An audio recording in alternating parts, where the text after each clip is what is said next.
What is going on, everybody out there in pod listener land? Thank you so much for downloading and subscribing. Episode number 23. What is going on, boys? It's a big week in wrestling.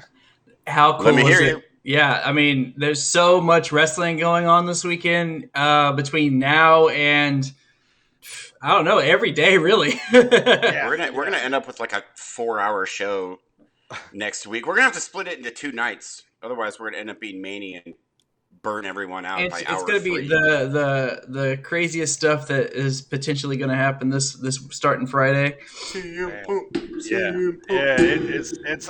It's crazy, the idea of what could possibly happen after this weekend. And if you don't really have an idea of how much wrestling is actually going on, by the end of this pod, you're going to know, because we're going to bring it all to you. We're going to let you know everything going down on everything you see on TV, everything on the indie scene, everything inside and out, man. We're going to bring it all to you, and we want to thank you guys. Oh, sit down, Mark! Oh, yeah, love it, man. That's what I'm saying. The head of the Undead table is here. in the chat. That was for him. Man, I love it, man. Here we go, man. I am ready. If you guys let me introduce you guys here first to He uses the word my dour.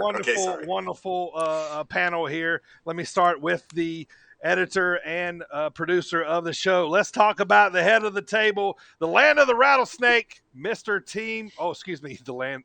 You can't be the land of the rattlesnake. I am the entire land. Yes. Yeah. That might be your new moniker. You're there. like the sovereign. He is the land of the rattlesnake, Mr. Team Extreme himself. What up, Primo? What up? What up? Thank you. I'm glad that you guys have let me grace you with my presence once again. We're generous like that. We're a glutton for punishment, I guess.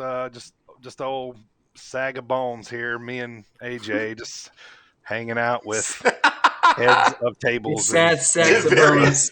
Various heads of tables that are seated in front of us. Yeah, man. Well, let me introduce here. You guys know him. He's the only babyface left on the panel, allegedly. Straight out of your mama's kitchen, assistant editor and producer. What up, AJ? Oh, hi, Mark. AJ. Yeah, TJ. It's great to be back. I feel like we've been on vacation again for some reason. Yeah. It does seem like it's been a while. I don't know why. It felt like a long week. Well, usually we talk in between. We haven't had any interviews going on stuff the last few days, but that's going to change. We got things coming up. Celebrities. We had to take a break on interviews. My bad. I know. Otherwise we get burnt out, and then it gets to our heads. Yeah, and then we're like all strung out on cocaine, like the whole story. Speaking of get to our heads, that's 9 weeks. You got it right. 9 weeks, over 100 downloads. Nice. I'll take that. That's right. Baby. That's right. Thank you guys, everybody out there, each and every day. Appreciate it, man. Yeah, we just need to get that 200 mark. Yeah, Marks. We got to get on it, Marks. There, man. But tell your friends. Tell a friend. Tell everybody. Tell anybody you know that likes Girl next door. Man. Check us out, man. Yeah, we also got those free stickers, man. So anybody out there still wants stickers, shoot us a message on Twitter. Sit down, Marks, and we'll send some of those free, beautiful, brand new stickers at you. So, well, if you're listening to us right now, you already know that we are on iHeartRadio, Spotify, Google Podcasts, Stitcher. There's the sticker coming in there with the late run in. Tune in radio, Apple Podcasts, Amazon Prime Music, and Audible, and now on SportsWire Radio. SportsWire! Our Fridays. I think we moved now. We're on before Thomas. 6:45 because he has a live show now. Yeah, man. Where all of you can call in. You can tell Thomas how great our show is. Yes.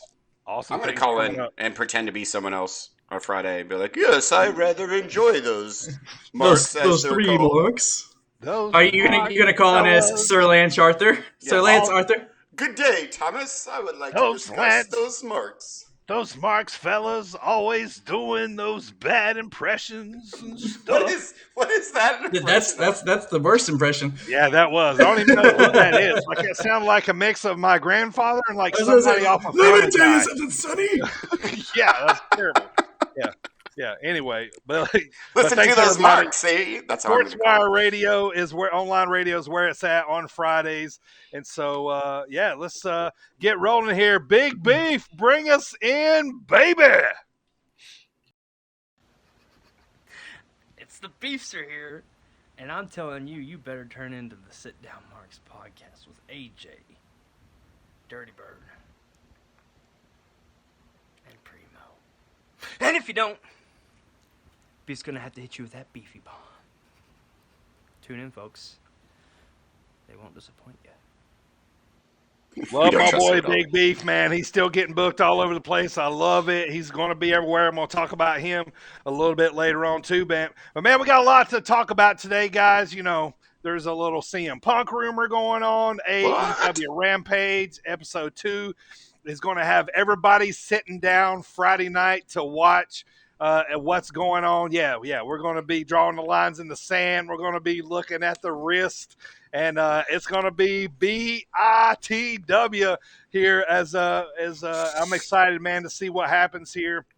So we got that. And, SummerSlam, NXT TakeOver. Oh, yeah. So, I mean, that too. That's also a thing. That's happening. And, we got a shit ton of, well, I just said shit. Whoa. Oh, it's okay. Swear jar. Of indie wrestling to talk about, too, as we got some big dates coming up this weekend. I'm going to bring all those to you as much as I can. So, all right, without any just in, hide your kids, hide your wife. We up the rating.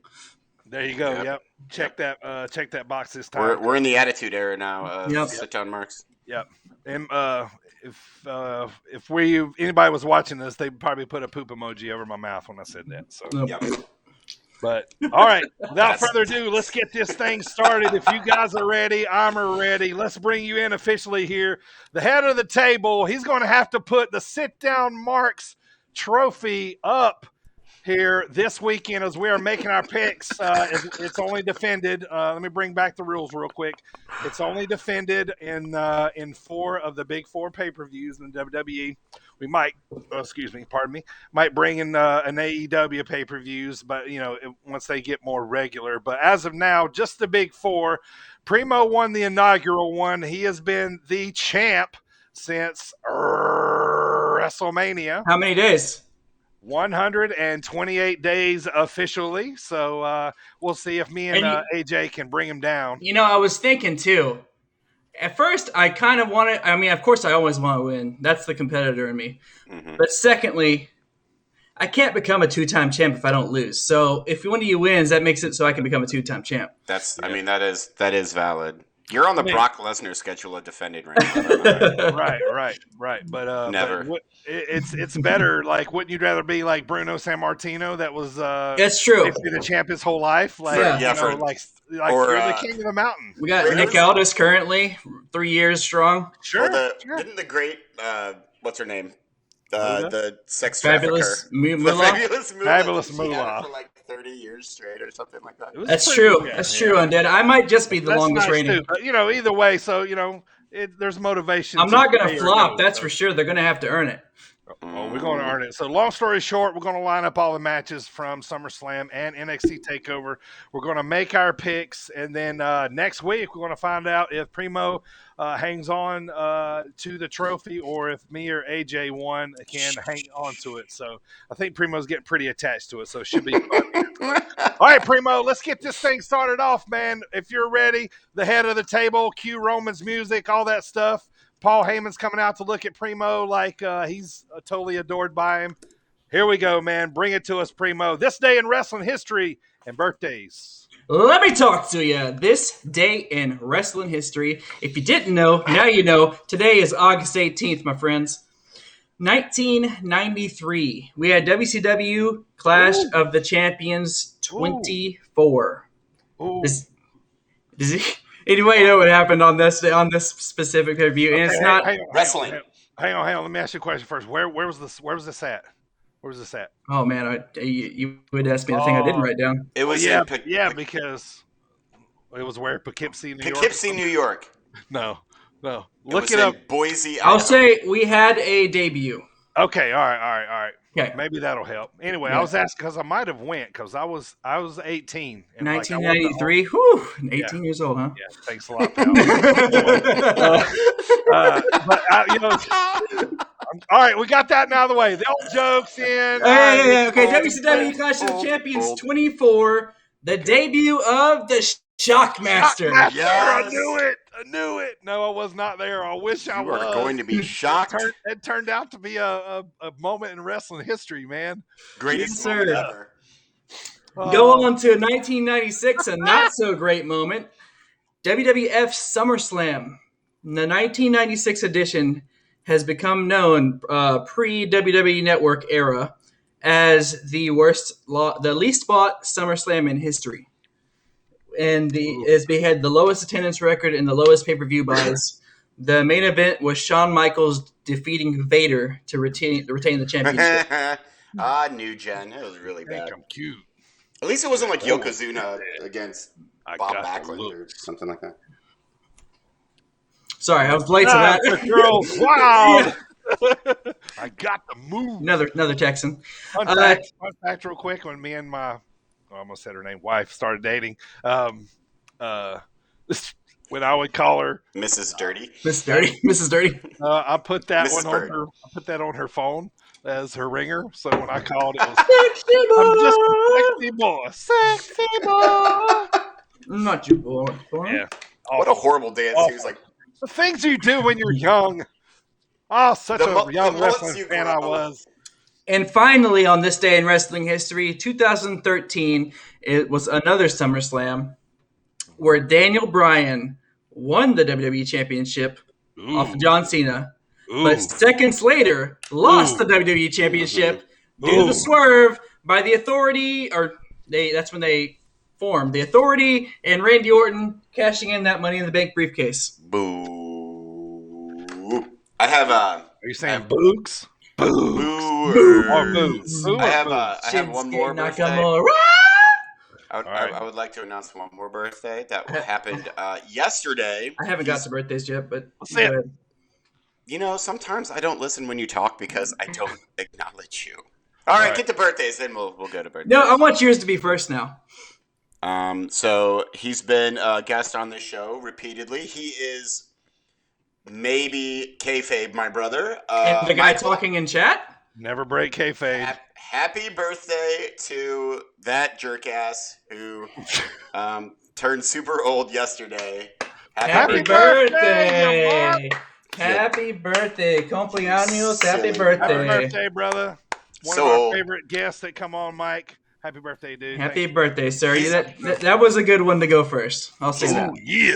He's basically a mummy now. He's so old. And by the way, Michael, to some birthdays of the week here, just so you know, you share a birthday with one half of Index, and that is Indy Hartwell. Wow, lucky you. I mean, share one with Randy Orton, by the way. yeah, you do. I mean, Indy's Indy's cool. I don't share with any wrestler. 1998, Indy Hartwell. As of yesterday. Also yesterday, 1992, Paige. My favorite. Nice. You know that my least favorite clip of her is when she returned and she had the really red lipstick on and she's standing on the stage and she goes, "I'm back." I can't stand that. Just the voice she does there. Oh yeah. When she kind of strolls out, and she's like, "I'm back." My favorite is still the Paige Hill. That's the best one ever. By the way, I just looked up the wrestlers on my birthday, and I'm not going to ruin it because my birthday is awesome for wrestlers. So I'm going to save that until later on. All right. 1988. The rest of the birthdays I put down for this week. If I missed one, sorry you didn't make the cut. But we got 1988. John Wayne Murdoch. John Wayne Murdoch. That guy, yes. All right. Good deal. In 1987, it's our final birthday. You have a match this weekend, sir, against Ilya Dragunov. Walter, it's your birthday this week. Nice. 87. You're 2 years older than me? You look like you're 40. I like Walter. He makes me watch matches, man. I do like him too. Walter, he's a straight bruiser. Yeah, he's a throwback. You know, I like the simple style. We'll talk about it later, how he just kind of showed his face again on NXT last night. So, man, yeah. Nice. Good. And that is birthdays. This day in wrestling history. So, are you guys having a good day as Ric Flair is? No one is having as good a day as Ric Flair. Allegedly. No, it is Allegedly, allegedly. right? You Yeah, know, in his age, he might want to claim that. Yeah, I mean, he's been all over Twitter today. It's funny. Twitter can be funny, man. It's the pictures. All I can say is, hey, Space Mountain, oldest ride, longest line. That's all it is. Matters right there, man. I love it when Mr. Perfect is like, "Can I go on Space Mountain with you, Nature Boy?" That's right. Not getting the metaphor at all. First of all, let's talk about Mark's merch. Primo, where can we get Mark's merch at? We got our own shirts. AJ, show us. This is like Vanna White. You can get your shirt from tpublic.com/users/sit-down-marks. Just like the one that the Mark AJ is wearing right now. Oh, perfect. He is showing off the Smackety Down Smackety down. Smackety the down. shirts here. Yeah, check those out on TeePublic. Also, shout out to our friends out at 1310 Apparel. I got my shirt in the mail today. Thank you guys out there. They are 1310.bigcartel.com. Appreciate it, man. I am looking just as fly as those guys. And also, Coastland Apparel. Use the promo code BirdTV for 15% off, or Primo for 15% off. Or AJ, who doesn't have a promo code because I don't have a Twitch channel yet. He said yet. He said yet. Yes. Wow. He said yet. Yeah, I just missed my chair trying to come back. All good though. All right, man. So let's talk about the show today. We got a lot to cover. We got like I said, recap talk.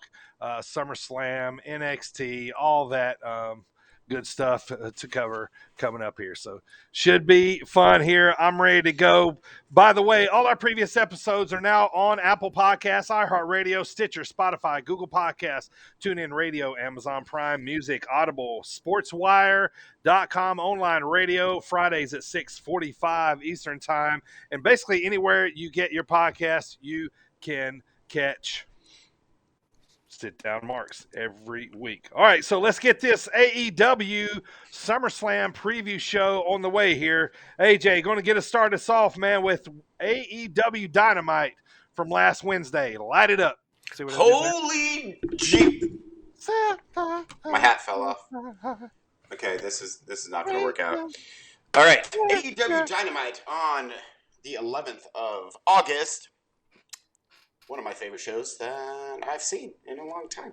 I feel like I say that a lot with AEW, and I'm probably going to say it again in like 10 minutes, but here we go. Intriguing, yeah.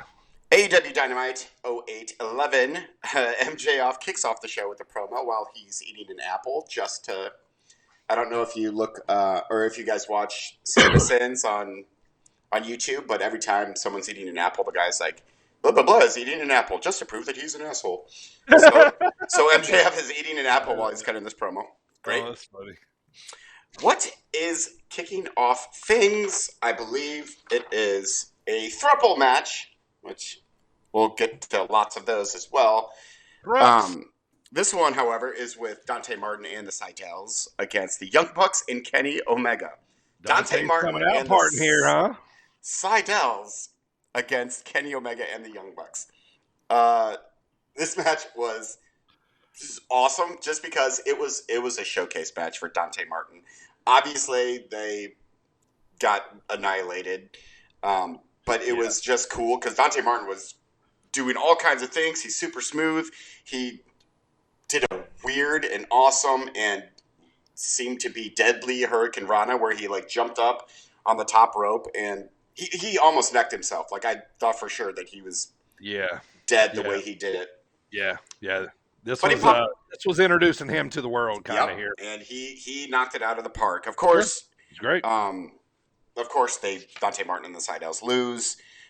They take just all the finishers. I love Omega's V-trigger. It's one of my favorite moves in all of wrestling. I think it's so smooth and it looks impactful and it's awesome. Yeah. Delivered well. Yes, it really, really is. But overall, this is I didn't know what to think of it because it's the Seidels and Dante Martin against three of the greatest wrestlers in the world right now. But it did what it was supposed to do.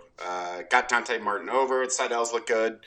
And how cool is it that Kenny Omega and the Young Bucks are putting over this 20-year-old kid who right now is just a boring, bland, white meat babyface. Right. But he looks smooth and polished in the ring. No, he just needs a character. They're committed to building stars. Yes, they are. Yeah. And they are doing a great job of that. Right. So what's next that I want to talk about? Oh, Christian Cage comes out after the match. Cage. And so he puts over the match against Omega at Rampage, which will be the first ever match on Rampage, and we'll get to that shortly. Y'all like the Rampage name? No, I always think of the old video game where the monsters Yeah. falling Me too. up the buildings. almost Yeah, exactly. I think of that, Yeah. which that's a nice little. Yep, nope, don't like it. I can't justify it, but Get it is what it is. Yeah. They'll have CM Punk. It'll be fine. So up next, we have Matt Hardy and the Private Party against Orange Cassidy, Wheeler Yuta, and Chuck Taylor. So I want to talk about this match because I was way more interested in the preview that came on during the match of Heels, the show that's on Stars now, which, Primo, you said that you watched the first episode. Is that right? Yes, I have. And how What'd you was think? it? I enjoyed it quite a bit. It's right up my alley. It's kind of dramatic, dark, gritty, everything that I like. And it kind of on the first episode, some of it might be boring to a wrestling fanatic like us because they kind of talk some elementary terms. But to a casual viewer that doesn't watch wrestling, they might really find that interesting. But like the second half of the first episode, I was glued, and I'm ready to see episode 2. So yeah, I want to watch it. Yeah, I was very intrigued when I saw the preview for it. Yeah, I'm not like excited to see it. I'm not like eager to be like, oh. Also, I'm going to watch it though. I'm now. super biased too because Maybe. I'm a big Stephen Amell fan. So You like I'm the, not. the I like Arrow. Yes, yeah, I've seen Yeah, almost every yeah. season. See, Yeah, I I'm didn't not. like that show very much. I didn't either. I couldn't get into silly. it. I It's like anything superhero. So Yeah. that show, they started with Stephen Amell as Arrow. He was the only superhero. And then it's like, oh, P.S., you're a superhero, and you're a superhero. And no, guess what? You're a superhero, too, even though you've never been a superhero. Everyone was a superhero on that show. In case you didn't know, there's like a gazillion superheroes, AJ. So, But they're all congregated, and like everybody can have a show. they're basically in one house. Like they all live in the mansion of. Remember when whatever Stephen his name Amell is. wrestled on AEW? I do remember that. Yeah. He's He actually did. He pretty did good, man. Yeah, I was impressed. He did good, man. He wrestled on Yeah. WWE too. I'm gonna wait for Right, it to like but- hit yeah. Netflix or something like that, or something. I don't. What's it on? I don't know. It's on Star- Stars. They on might hold on to Stars. that forever. They don't Oh, really release yeah. their stuff. Yeah. Yeah. What is? I gotta- what are they connected with HBO. No.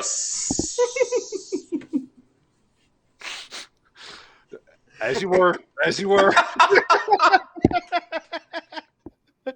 No, we're live here, boys. All right. Yeah, so it's on Stars, which I think is HBO. Which they with HBO. Yeah, it's like a $12.99 subscription or something. Yeah. Okay. That's Yeah. fine. You can probably You can pick get it with up, Hulu. It's great. pick up an app. Yeah. So yeah, probably. Oh, you can get it with Hulu. Yeah. Okay. All right.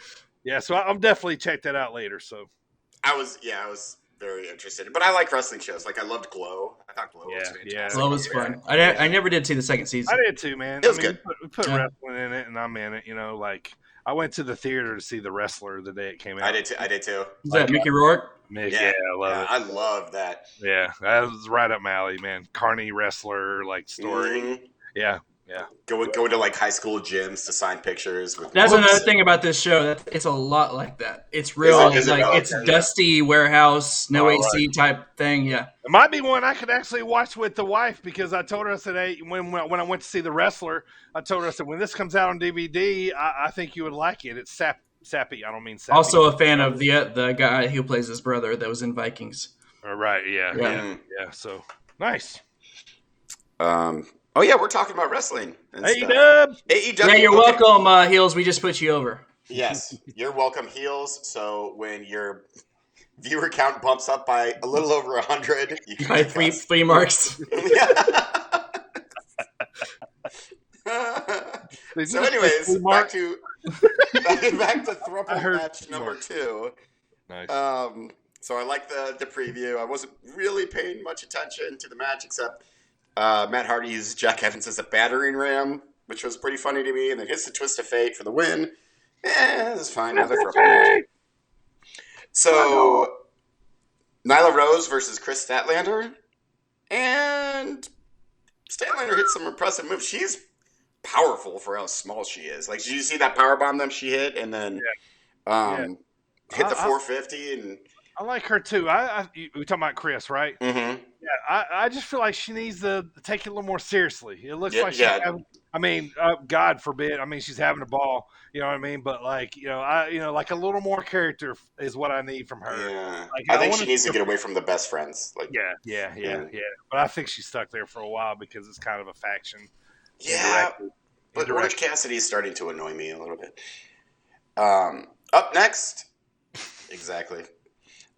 He fell off the ring post, or he fell off the middle. Freshly squeezed. What a stupid name. Okay, I like. No, it's I like not. Orange Cassidy. I'm orange. I'm Just not. because you're getting a little sour from wherever, weighing, whatever. Come on now. Yeah. Okay. Well, I'll stick with him for now. Okay, thank you. Up next, Impact Tag Team Championship. I love that Impact belts are being defended on AEW. It's the Dark Order versus the Good Brothers. Me too. Good Brothers obviously retain with the Magic Killer, but I do like the match was fine. I just like that the Dark Order were in a tag team match but we're now members of the Dark Order, so we better be rooting for Dark Order. And it was just cool. Like they weren't going to win, obviously. I love Evil Uno, but Good Brothers are awesome. They of course get the win. Yeah. Okay, Up next, the fourth labor of Jericho. I was so underwhelmed by this. I liked it, but it's Jericho versus Wardlow with MJF at ringside. It is a typical match. It's standard match that everyone again knew that Jericho wasn't going to lose. There were some cool spots. Wardlow's a beast, and I like the battered old Jericho as an underdog, but there was no drama to it. It was very anticlimactic. MJF interferes, expected. JR does call him a little bastard, which I thought was funny. And so the finish of the match was Jericho uses Floyd, the bat for all you non-marks out there who might have accidentally tuned into this podcast. And like everybody's naming their gimmicks. Angela's the sword. Floyd is Floyd the bat. Yeah, the bat. Everybody's naming their gimmicks. Sting never named his bat. Oh, it didn't need one. No, could have though. It could have been like the baby Stinger. I can't stand Angela the Sword. By the way, I can't either. I hate everything surrounding it. I hate. Oh well. I don't like he does this big production and jams it in the Rock, and then turns around and walks around it, and then comes back and pulls it out and is like, maybe I'll take it to the ring. He does it every time. Anyway, he's not going to use it. Like it's a goddamn sword. What are you going to do? Like, he's going to use it at SummerSlam. Somebody's losing their head. Off with their head. That would be a swerve. So Jericho obviously wins, setting up the fifth trial of Jericho, which is against MJF. I was incorrect last week when I said that there's going to be 5 trials and then the match with MJF, but no. Primo, you were correct when you were like, it's fifth. Yeah. Yeah. Yes. Motion towards the trophy, you turd. That's the nicest insult ever. I know. I mean, even though it was Michael's birthday and he's old, I'm the one using like turd and rapscallion. Rest of the rest really quick. Malachi Black cuts a cool subdued promo. It reminded me a lot of Jake, the Snake. I don't know why I just specified the Jake. The Snake. The Snake. Darby Allin beats Daniel Garcia. Schmaz afterwards. Yeah. Garcia 2.0 apologizes to Sting. Daniel Garcia they're giving him the rub. They are, man. And I'll talk about it later, but I'll go ahead and say now. He was supposed to be at St. Louis Anarchy Friday, and he got taken off the show because he got called back by AEW, so he's going back. Yeah, cool little side note, too. AEW paid St. Louis Anarchy for any expenses they had tied to Garcia. That's pretty cool. AEW is giving away a Daniel Garcia 8x10 if you go to their Twitter page. Well, I'm kind of sad I didn't get one of those in my... And the giveaway is in September 1st. There you go. What day is today? The 18th? Plenty of time. I told you earlier, Mark. Yep. I love seeing when stuff like that happens, though. That's cool. Yeah. Rest of the rest, several backstage promos. Pac, Andrade, El Idolo, Britt Baker. El Idolo. Brian Cage versus that Ricky kinda Starks. Me too. Oh, also, Big Show. Paul White. Yeah. Well, it's the Big slow. I didn't like his new entrance music. right? I just wanted it to be White. and it just Right. wasn't. Yeah. Made me sad. No truck like. Paul crank was up, right. nothing. Yeah. Yeah. So that was AEW Dynamite, basically. Pretty good. I loved it. Yeah. Good show. Dante Martin looked fantastic. Jericho's awesome. They're just putting over all these young stars, and it's great. Yep. Dante Martin's getting signed on some indie shows already. He's he's popping, man. It's gonna be nice. He just needs a character of some kind. Yeah. He's kind of just a cruiserweight. Lack of, yeah. He's only 20 years old too. Fun to watch. Can't even drink. Youngest legally. one, is he the youngest person on the roster? Yes. Probably. Yeah. No, except for what's her name is 19, Julia Hart. She's right. 19. Yep. They always say that youngest superstar on the roster, whatever they call him. Can't remember, but all right, interesting. All right, well, that was AEW Dynamite setting up for starting to set up for what's coming up here. We've seen the Darby Allin, best in the world. How many times have we heard Darby say that already? Like in the last 7. Super, getting pumped up. So, but yeah, all right. Let's jump in here to what's going on this weekend in the Indies and what happened in Impact Wrestling. Let's talk about Impact first. Last Thursday. So basically, this is the pre-Rampage show because they are to the Rampage coming up because last week. So they're all working together. So this is basically a lead in to Rampage. So the lead in, the big story is Christian Cage is getting his match with Omega at Rampage for the Impact World Heavyweight title, which we all know how that comes out now. But that's how they lead into the show. Kick off the show, Tenille versus Taylor Wilde.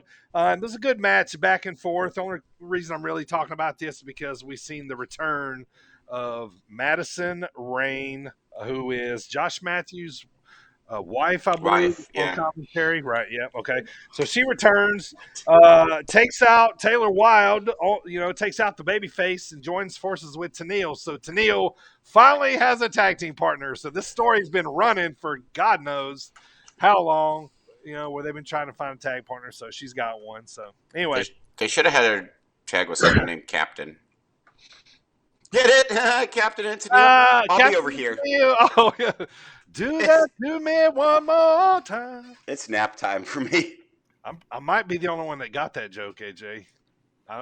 Because you're old. I know. Thanks. Anyway, moving on. I bet Michael got it too because he's old. Yeah, he did. Daivari and Josh Alexander. This was the number one contender. Number one contender. Excuse me, I'm sorry. I said that wrong. Daivari versus Josh Alexander. The number one contender, Jake. What's my name? Something! Oh, Yoda. I feel like Yoda is so anyway, so Jake is the number one contender. He shows up to watch the match. Josh wins. They face off. This is going to be awesome when we've already seen them link up on the Indies. I want to see them hook up on the Indies on Impact now. So they advertise next week as big Luke Gallows versus Joe Doring. Sue Young returns as the Undead Bride. So she returns after being, I think, just Sue or something like that for a while. So she returns as the Undead Bride, and she's bringing back Kimber Lee. Now, Kimber Lee, I believe, is the shoot wife of Zachary in MSK, right, Primo? I don't know that. I think so.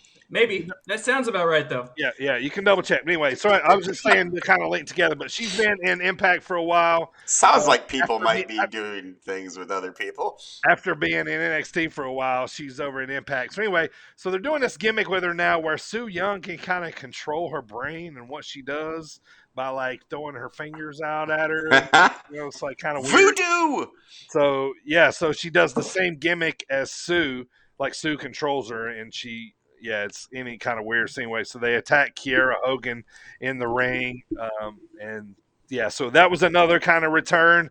Don Callis and Omega then come out for an awesome promo on Christian, and then or backstage promo, and then a really good match. Man, enjoyed this next one. Finjuice versus King Switch and Chris Bay. Finjuice. I don't know, man. I love it.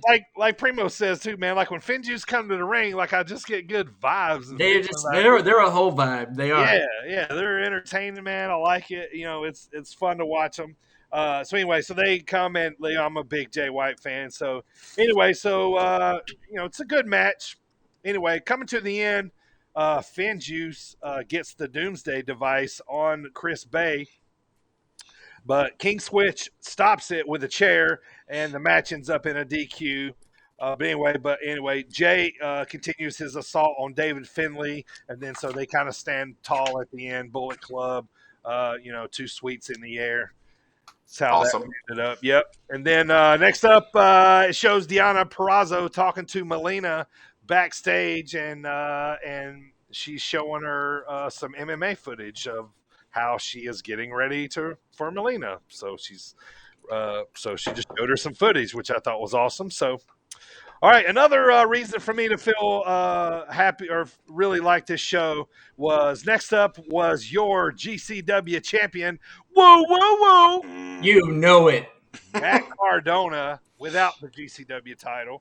Wrestles a North Carolina, South Carolina local guy, John Schuyler. He's been on AEW before. He just came back from a torn ACL injury a long time ago. Anyway, I popped, man, because I've seen this guy wrestle on the Indies for a long time down in PWX in North Carolina for a long time. So I was happy to see him back, and it was awesome. And then how this ended up, man, Rohit Raju came out for a distraction, and not only was I happy about Schuyler being on the match, he beat Cardona, man. He won. Nuts, dude. Yeah. So, it was a big swerve, man. I was kind of standing there with my eyes wide open, like, he just beat the GCW champion, but he really just beat Matt Cardona. Yeah. But anyway, so it was fun, man. It was fun. So anyway, okay, so we get to the finale. The main event of the night is a big bad battle royal schmosh Alabama jam schmoozy, too many guys in the ring. Winner is the number 1 contender for the Impact World title. So this thing goes as you can imagine. All right, so knowing that what we know now, Christian Cage going up against Omega, knowing how that ended up turning out, we'll talk about that. So, so they're setting up a number 1 contender. So the end of the Battle Royal, Chris Sabin and Moose still, doing their rivalry. Moose up against the ropes. Brian Myers, the most professional wrestler, comes in the ring. The old snaky picks the legs up, throws them both out. Brian Myers is your new number 1 contender to the Impact World title. How about that one? Was not expecting that one.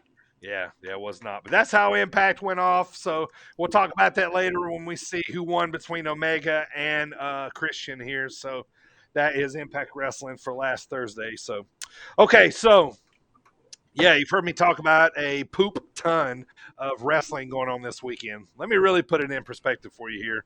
As everything you see on the major wrestling networks, what we have this weekend to go along with that. Okay, Ring of Honor has 2 shows this weekend. Glory by Honor, 2 nights, Friday and Saturday. Matt Taven versus Vincent is the headliner for night 2, I believe. Night 1, this is supposed to be the big blow off from their rivalry. Night 1 is Flip Gordon versus Bandito for the ROH title. So those are going to be awesome shows. So that's going on this weekend. Also, let's see here. St. Louis Anarchy this Friday. Steel Town Beatdown is the card. Big Beef's on the card. The card we were talking about, Daniel Garcia was in the main event, but he is not now. But that card is still fully loaded, man. It's going to be a good one. So Steel Town Beatdown, St. Louis Anarchy this Friday down in East St. Louis. That show's going on. Also, what's going on here? PWX down in North Carolina. Battlefield X is Saturday in Gastonia, North Carolina. That is a big tournament to decide, I think, a number 1 contender. Also, Glory Pro Wrestling this Sunday. Down with the King is the name of the show. Anybody got any suggestions who's going to be there? Eddie Kingston.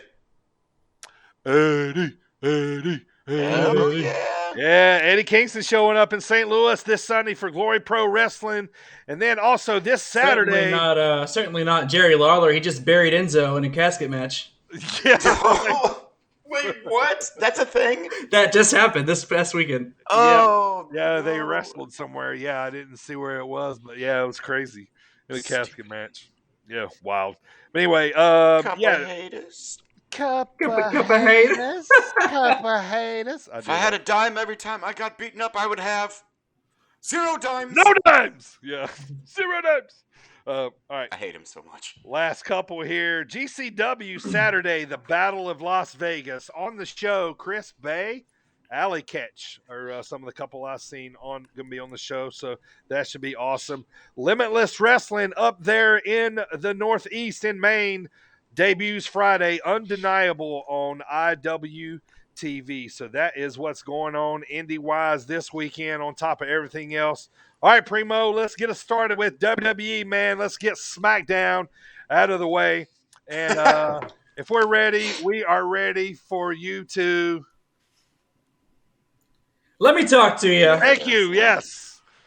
You looked lost for a second there. No, I was thinking how that was going to be grammatically correct. It was, but... He probably wasn't sure if I was done. I wasn't sure if I was done. I was making sure I gave Dirty the rub. Strap a rocket to him. So anyways, SmackDown. We got the show opener. John Cena comes out, opens up the show. He says he's gonna give Roman his report card. He says, Roman, you are a D. But he says at SummerSlam, Roman's gonna get an F from John Cena. Didn't know if he's gonna say FU because that was his old move or the name of his move, attitude adjustment, whatever. Cena says Roman will beat the hell out of him at SummerSlam, but he's gonna lose, and there's not a thing he can do about it. The head of the table comes out, interrupts. Cena says when he looks at Roman, he sees a guy who waltzes around thinking that he owns SmackDown. This whole time, Roman's like, well, yeah, that's exactly what I do. He's like, I do kind of own SmackDown, actually, yeah. I need some TSR. He says he was asked to come back to give Roman a big old piece of that humble pie. Yeah. Roman says, for some reason, for half a second, I had a memory of, I had a memory of that, and are you looking at the Rock Schnitzel? Yeah. You're right. Yeah. You looking at the Rock Schnitzel? Oh, the strudel. The strudel. The people's strudel. Yeah, the people's strudel. Yeah. Anyway, Roman says Cena is one of the best of all time, probably the GOAT, and he's even good enough to win the WWE Championship. But you're not good enough to win the Universal title. Right. Roman says missionary for 20 years isn't good enough anymore. And it wasn't good enough for Nikki Bella. Zing! Oh, zinger! Hey, look. I love when wrestling gets real life shoot like this, especially face to face. Not really like cutting promos on each other back and forth. When they're face to face, like see the reactions and I love it, man. And then Cena throws back at Roman. He said, "You almost ruined Rollins' career and practically ran Dean Ambrose, name drop, out of the WWE because he's been protected. Because Roman's been protected for over 10 years." Mm-hmm. The end of the promo. Oh, one little thing he also did, not pertaining to this specific angle, but he did say, since everybody else is hyping up the man this week, he said, why don't I just win the title, go in the crowd, I might even blow you a kiss. Ah, I love it. Why would he do that? Is that a dig at WWE right there? Like, I don't know. It's obvious. It's clearly a shout out to Punk. Yeah. And but Cena basically says all he needs is 1, 2, 3. He referenced Dean Ambrose too, didn't he? Like, yeah. I said he told him he practically ran him out. Yeah, it's amazing. Yeah, he's kind of tinkering too on. I love this whole thing, man. But like he's tinkering on like leaning towards, I'm gonna beat the crap out of you, but not necessarily. He's almost kind of falling short of saying he's gonna win. He's saying like, you are gonna beat the crap out of me at SummerSlam. There's no doubt. Sure. But all I need are my moves of doom in that 1, 2, 3 because I'm John Cena. Yeah. So self-aware. Roman's going to have a hard time seeing him anyway. So yeah, that's true. He's going to be wrestling an invisible person the whole time. So yeah. Anyway, moving on. Next we had King Nakamura versus Apollo Crews. That was awesome. Because he had boogs. I can't do that. I can't go that high either. Yeah, King Nakamura for the IC Championship against Apollo Crews. Guess what? Crews. And new Intercontinental Champion, King Nakamura. Loved it so much. I was thinking, as soon as I saw it, I said, where's AJ at? Yep. I was like, that's his dude. I was doing the music right when he you were doing with Boogs? He was looking at the camera doing it. Were you on the table with Pat McAfee and Boogs? Yes. Dancing and pelvic thrusting? Yeah, okay, especially the hip thrusting. Let me put something in your head you won't be able to get out of now. What? Ridge Holland on NXT, okay? Yeah. Ridge Holland, right? You follow me, Primo?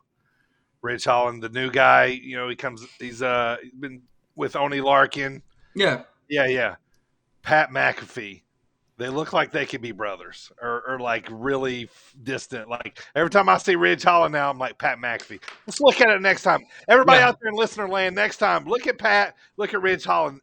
Mark's out there in the world, write that down. Yeah. Like I felt like they. I just did write it down. Undead Lumberjack. We have definitely spoke on that. Actually, we all agree with you. Yeah. Apollo, this whole Nigerian royalty thing he's doing, the whole thing. Commander Aziz needs to separate. It was him going. Yeah. The old pot, thumb in the pie. They had to get the belt. I forgot what they even call that. Nowhere. The Nigerian nail. That's right. Samoan thumb. Yeah. The thing that. Umaga. There it is. My boy. Anyway, Shinsuke. Street Profits defeat Alpha Academy. Dr. Coulthard. Rollins is shown back in the production area before the break. They're about to go to commercial break. They show Rollins in the production area. Tell me, he said, "You guys got to get this going. I need you to get them. I need this." After the break, Rollins heads out to the ring.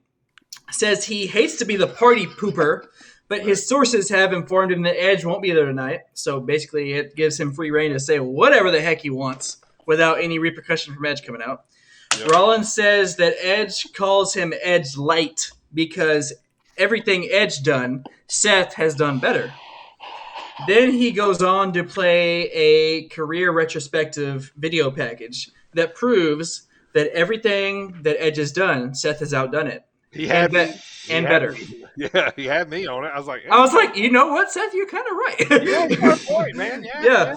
Rollins says it's not 2014 anymore. Times have changed. He's changed. He will not hesitate to stomp Edge's head into the mat, and if that puts him out for good, then so be it. So be it. The Drip God, the Messiah, has spoken. Yeah. I'm really sorry that I'm kind of... The Mysterios... You need to go to the bathroom or something. The Mysterios defeat the Dirty Dogs, even with the attempted distraction by the Usos on the big screen. What I will say about this is, what do you think about this? Every week for the past 3 weeks or so, before a match, Ray is kind of having a talk with Dominic. Like, keep your head in the game. Like, you need to pay attention, son. Yeah, I like it when he's telling him to pay attention and stuff. He's like, you're not listening. He's like, you're almost getting too big for your britches. But at the same time, it's like, if they don't win, then Ray's gonna be like, I told you to listen. Right. Very heelish. Yeah, but Ray, how could Ray be a heel? Right. Dominic is the heel for not listening to Ray. My only thing with that is I think it's leading up to something later where Dominic finally was like, look, Dad, look, I got to go out on my own. He's like, I'm tired of listening to you, Dad. This is what we're going to do. Yeah. I learned this by watching you, all right? I'm going to do whatever I want. So next up, depressed broke boring Baron Corbin arrives to the ring. 3 times already. It's 3 old jokes already, and not even an hour into the show. Without music, of course. He says turn it heel. He's really been down on his luck lately and is really close to filing bankruptcy. He says he needs everybody in the crowd to contribute a minimum of $1,000, and he'll even make it easy because he has a credit card, Square Trade, whatever the thing's called. Awesome. Yeah, chip reader on his cell phone. KO interrupts, makes his way to the ring. KO says he isn't here to help, actually. He's here to say this whole thing needs to stop. Kevin says, who begs for $100,000? And Corbin says, someone who needs $100,000, Kevin. Yep. $100,000. Duh. So he then says he isn't leaving until Kevin Owens gives him that $1,000. KO says he'll give it to him if he beats him for a match. But if KO wins, Corbin has to stop begging people and help himself. So Corbin does end up beating Baron Corbin. Corbin can no longer technically ask the fans for money. Later on backstage, they show Corbin about to give an interview. And instead of doing that, he notices Big E is like adjacent to him. And he steals the money in the bank briefcase and runs off. Still has the money in the bank briefcase and is missing. So there's that. Love it. I love this Baron Corbin. I actually am a fan of this Baron Corbin. Yeah, it's hilarious to me. Me too. This Baron is going to get on TV every week. Yeah, as he should. This Baron Corbin is money. To close out the show, we have this final segment. Was the contract signing for the SmackDown Women's Championship. Bianca Belair and Sasha Banks.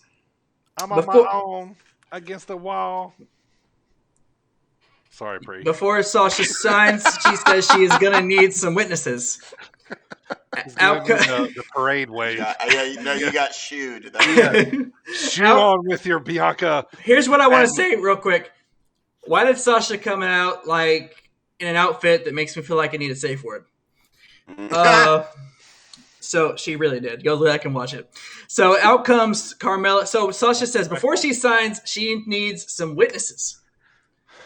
Yeah. Didn't expect this. Out comes her 2 witnesses, Carmella and Zelina. What? Standing right behind her. Sasha says she didn't need that. Or you didn't see that coming, did you, rookie? Everyone saw that coming. Right. And I said, take note that Sasha, Carmella, and Zelina are all kind of matching. With their black leather dominatrix-ish fishnet outfits. A little red in there. Yeah. Yep. And after they both sign, Bianca attacks, but the numbers overwhelm her, and Sasha, Carmella, and Zelina humiliate her. SmackDown goes off the air as Sasha is giving her the bank statement with her own braid. I like that spot. Yep. With the choke. Yeah. I like that spot too. I like the idea of Sasha having her own little faction there. Yeah, me too. Yeah. It'll keep me from being bored with Sasha Banks. Yeah. Which I love. I don't like face Sasha Banks, and heel Sasha Banks is only marginally more interesting. She's great in the ring, but yeah, I feel the boss gimmick is still awesome. She's still phenomenal, but I don't know, a little bit of a tweak or something. Maybe. Yeah, I think it's funny that they have to put. They think they have to put in her, in the entrance of everybody. They put matte facts now for everybody. Yep. And one of hers is, and we all know this, but I don't think it's relevant, is Snoop Dogg's cousin. Yep, Snoop Dogg's cousin. Yeah. Not like former so many time champion or like Right. first to like ladder match in NXT or something like that. But The Snoop celebrity crossover. yeah, Snoop Dogg's cousin. Yeah. By the way, I really wish that I could explain why I just lost it with Dr. Cold Thumbs, but I cannot on air, so I'll have to tell that story at another time. So, no, that's SmackDown. On to AEW Rampage. AJ, up to you. Ooh, look at me pulling the primo this week and doing double duty. All right. Say this first of all, 1 hour, man. I was kind of hoping. I was surprised. 1 hour. Fast. Is it reckons it costs? It's Friday. I mean, I don't know. And is it coming on 10 o'clock Eastern? Because I think my time is late. 9. It was 9. Yeah. I wanted more than an hour when this. I wanted 2. Feed me more. Yeah. But if they structure every show like this first one was, an hour might be okay. Because there wasn't a whole lot of shenanigans that happened. It was like, here's our wrestling show. We're gonna get in, get out, do some things. Right. What are they doing? Are they recording Dark or something? Elevation before that? Is that what they're doing? I don't. No way. They're just doing an hour show. Dark is Mondays, right? But it's pre-recorded. Pre-recorded before Wednesday, right? I know. Yeah, but that's what I'm saying. Are they pre-recording on Friday live somewhere? They've got to be. I mean, yeah, they're not just doing an hour at the United Center. No, and then that's yeah, they're recording something else. I would think before that. So we'll figure it out, man. Because after we watch Dark and all that stuff, after you can be able to tell where they were. So yeah, man, I'm excited, man. I'm fired up. All right, here we go, AJ. So this is the first ever AEW Rampage taking place on Friday, the 13th. Episode 1. But yeah, I agree. I wanted 2 hours, but it's an hour, so it turned out to work okay. Mark Henry, Jericho, Excalibur, and Taz on commentary. Love this team. Mark Henry is garbage. I am a big no. Garbage. I was gonna say I'm a big fan of Mark Henry. Oh, see, I was a big fan of Taz on I like Taz on SmackDown nostalgia for me, but I was a big fan of hearing Mark Henry. He just has a good old boy vibe. Like he does. See, that's why I liked him in the guy. That's why. I liked him in the backstage segments more than on commentary. I just feel like he didn't bring much to the table commentary. Yeah, we'll talk about that in the backstage segment. Yeah. I'm gonna second that on AJ. Like, I like him for an episode. I don't know that I want to hear him every Friday. Like, he's okay in and out. I don't want him, but like, he's honestly, like, I wasn't never really a big fan of his wrestling wise. Don't listen to these people, Marks. And everything, nothing to take away what he did. I just, you like some, you like don't. From Silsbee, Texas, the world's strongest man, Mark Henry. You like don't. No, like I said, I loved maybe the Mae Young gimmick. What? Wait, is that what she gave birth sexual to? Chocolate. Sexual chocolate. Of all the things he did. Yeah. Like some of that was funny. Hall of Pain. He just didn't do it for me. Yeah. I'm bored. I was never really a fan either. He's fine. Yeah, he just didn't do it for me. Like I said, love what he did. I'm not he didn't have go away heat by no means. He wasn't going to induct all of you into the Hall of Fame. I might have went to get popcorn when he wrestled. I'm sorry. Shoot me. Anyway, Mark, this doesn't reflect the opinions of the entire show.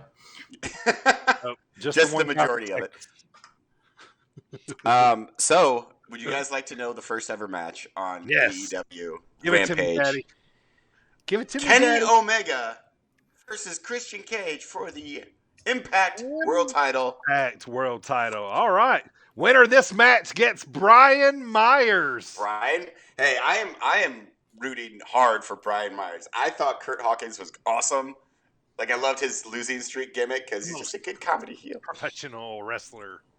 He's great. I met him, actually. He's a very nice guy. You did not. Yeah, at a house show. It was weird.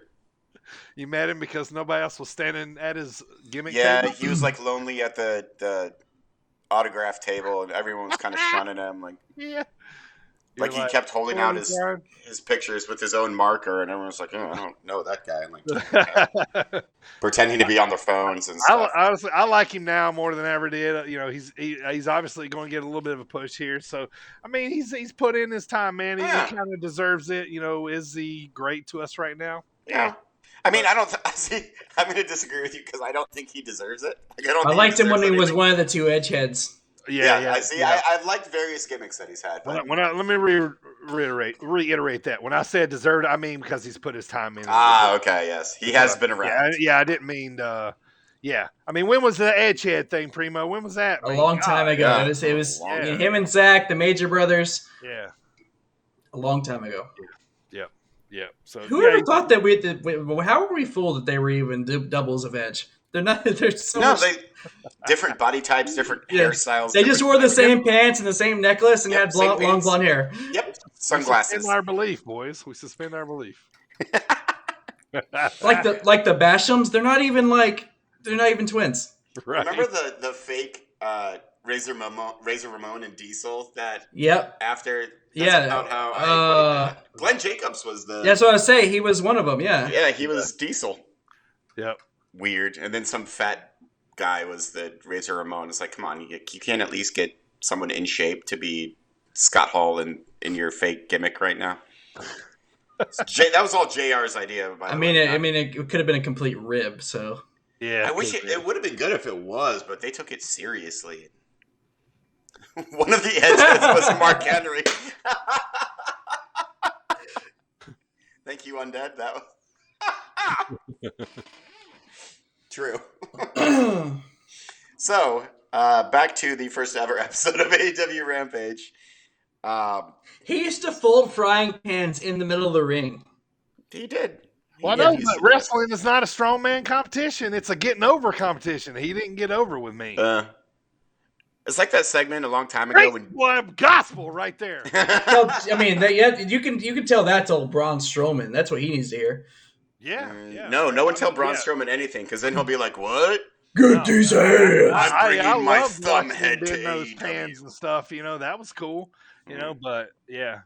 And yep, that was good too. Undead. Yeah. But the salmon colored jacket blazer. We're talking about commentator Mark Henry here. Yeah, I enjoyed that. No, I did not. From Silsbee, Texas. 2 out of 3, you're voted out. Yes. You're off the island. You're biased. All right, we can move on from Mark Henry. Let's get to the match. So Christian Cage. You wouldn't let it be. You want to bring up Texas and Hall of Pain and sexual chocolates. I said that actually. Multiple sexual chocolates. Yes. Not just one. Multiple. Several. Plural. Oh boy. Omega versus Christian Cage. Box of sexual chocolates. I love how we're going on about this, but this match was amazing and it's just sitting right here.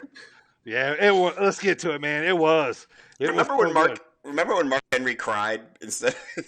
Yeah, your brother just brought it up. Yeah, I didn't care about that either. No, I didn't either. Thank God I don't remember it. Sexual chocolate heads. Okay. All right.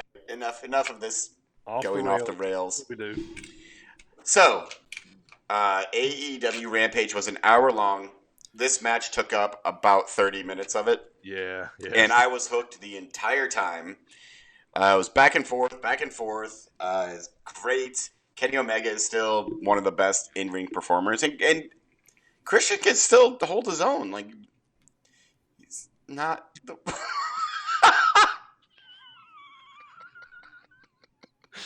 I just noticed my tap for AJ's right over my shoulder. Oh, hey, fella. What's going on? Wait, move over to the other side. So... I'm like looking at you. I'm like, Visuals. Oh, my God. Amazing.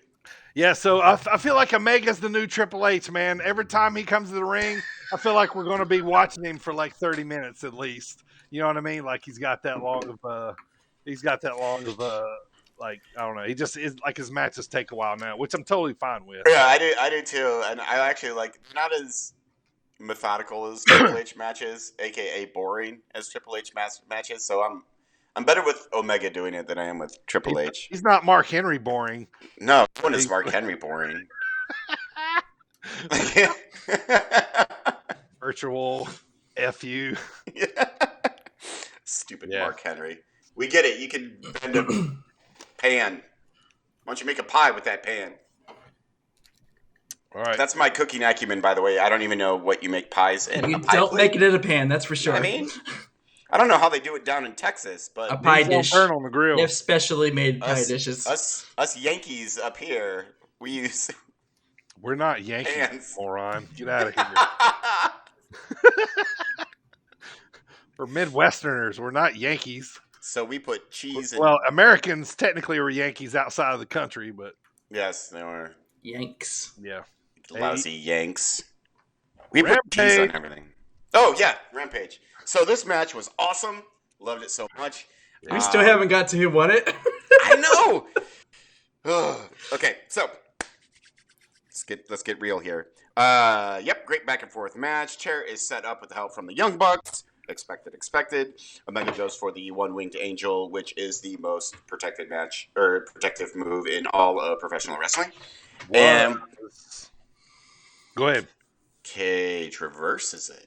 Man. Yeah. And hits the kill switch on the chair. Yeah. 1, 2, 3. Christian Cage is once again the Impact World Champion. That is amazing. How long has it been since Christian Cage had that title? Like 25 years ago? Oh, man. It seems like, is this just 2-time for him? Or is this third? Did he win twice before? I think it's 3. Yep. The kill switch. Yes. Kill switch. I don't know, but I do know that I saw somewhere that it was like 10 years to the day since he last held the heavyweight championship in WWE. That's awesome. Oh, wow. That's cool. I love this. What a great way to start your brand new show with a half-an-hour match that never got boring. Yeah. The crowd was into it. I want to say something, though. Is it about First Mark of all, Henry? congrats to Christian. But what is that? What is that telling us? Like, what is that telling us as fans? Like, they're saying we want for our first match ever on this brand new show that we have here as a company, we are going to go ahead and have a title change for another company occur, and it's like really cross brand, cross promotional stuff, you know. I think out of all the titles that they could have put up, I think that is the most expendable one to AEW to take off of Omega. Yeah. And put it on someone else for the pop of the first show. Sure. Let me make a couple points here. The reason why I think they can get away with this. First of all, the main event that night was Britt Baker coming home to Pittsburgh. Awesome. You know what I mean? So that wasn't You had they put they couldn't have put that in the main event of the first show of Rampage and had it get over as well. The other thing is they know that they have a star, in Christian who, tons of people like Tony Khan, and maybe right now with Miro being the next big champ outside of Omega, maybe not really have a spot for him right now. You know what I mean? And he can go to Impact and wrestle there, against guys like Jay White, people they bring in, and can still be on AEW too, as they're all, kind of crossing, mixing, in here together. So that, I don't know, that just kind of makes sense to me. I think it's a great move. It's kind of a, to Christian too. It's like, hey, I don't know if we can put the AEW title on you yet, but hey, you can definitely go over here and be the big fish for a while, and then we can eventually put that build back on. So what do we say? A couple months ago when he debuted, we were like less than 6 months till he becomes a champion. We did, yeah. We didn't say which one, but yeah. None of us would have said Impact. I don't think. No. I like it. And it's also cool because he was a big part of 2000s TNA, so it's nostalgia for a lot of people. Yeah. And my third point was going to be that the focus right now on AEW is what's happening Friday night. So they could basically done whatever they want to. Friday night being this week, they could have basically done anything they wanted to last week on that first episode. Yep. Because everybody's already thinking Punk on the second. Oh, yeah, absolutely. But I think it's so cool that you win another brand's championship on another promotion, and you're a wrestler for this promotion that holds a title from another promotion, and now you are scheduled to appear and announced to appear on the other promotion while still contracted to this promotion. Yeah. Impact, New Japan, AEW. You win a title in any of those any of those promotions, you can be on any of those shows at any time. How cool is that as a See, wrestler? I love that. Like that. Right, it's a really cool world now. Like it's a whole like it's like a freaking it's wide open basically. Yeah. Don't you fuck this up, COVID. We told you we up the rating. We get one F-bomb. It's PG-13. Yeah, that's how we maintain PG-13. Yeah, I don't know. That's just what I was thinking. Don't please God, don't let COVID mess this up, man. It's so good right now. It is. Can lead in so many directions. I've been saying it since we started the pod. Kenny Omega and this whole relationship. I love it, man. Oh, and I forgot to say New Japan too. You went to New Japan. Oh yeah. Triple A. Yeah, AAA. Yeah, AAA. We're gonna talk about that later. It's a mesh world right now in wrestling. Ring of Honor. They're talking about, they're trying to take fans' opinions of who they should mesh with. You know what I mean? Which I love that they're asking their fans. It's great. When has that ever happened? It's great for wrestling, man. Everybody wins. Agreed, except for Mark Henry because he's boring and he wouldn't even know if he won. He would just be like, "Well, maybe I won't.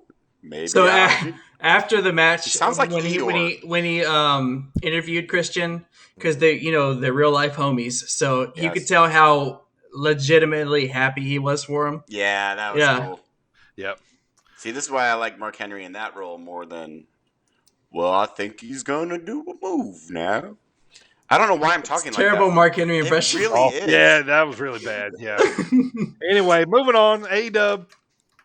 What is up next? Oh, Miro versus Fuego del Sol for the TNT Championship. Not only that, if he wins, he gets offered an AEW contract. Yep. Cool stipulation for Mr. Del Sol. Yeah. And it was cool. Like, before the bell even rings, Del Sol immediately he attacks Miro, hits him with a tornado DDT, then hits him with a top rope tornado DDT. Right out the gate. Yeah, and the bell rings in between the two of them, like in between the two DDTs.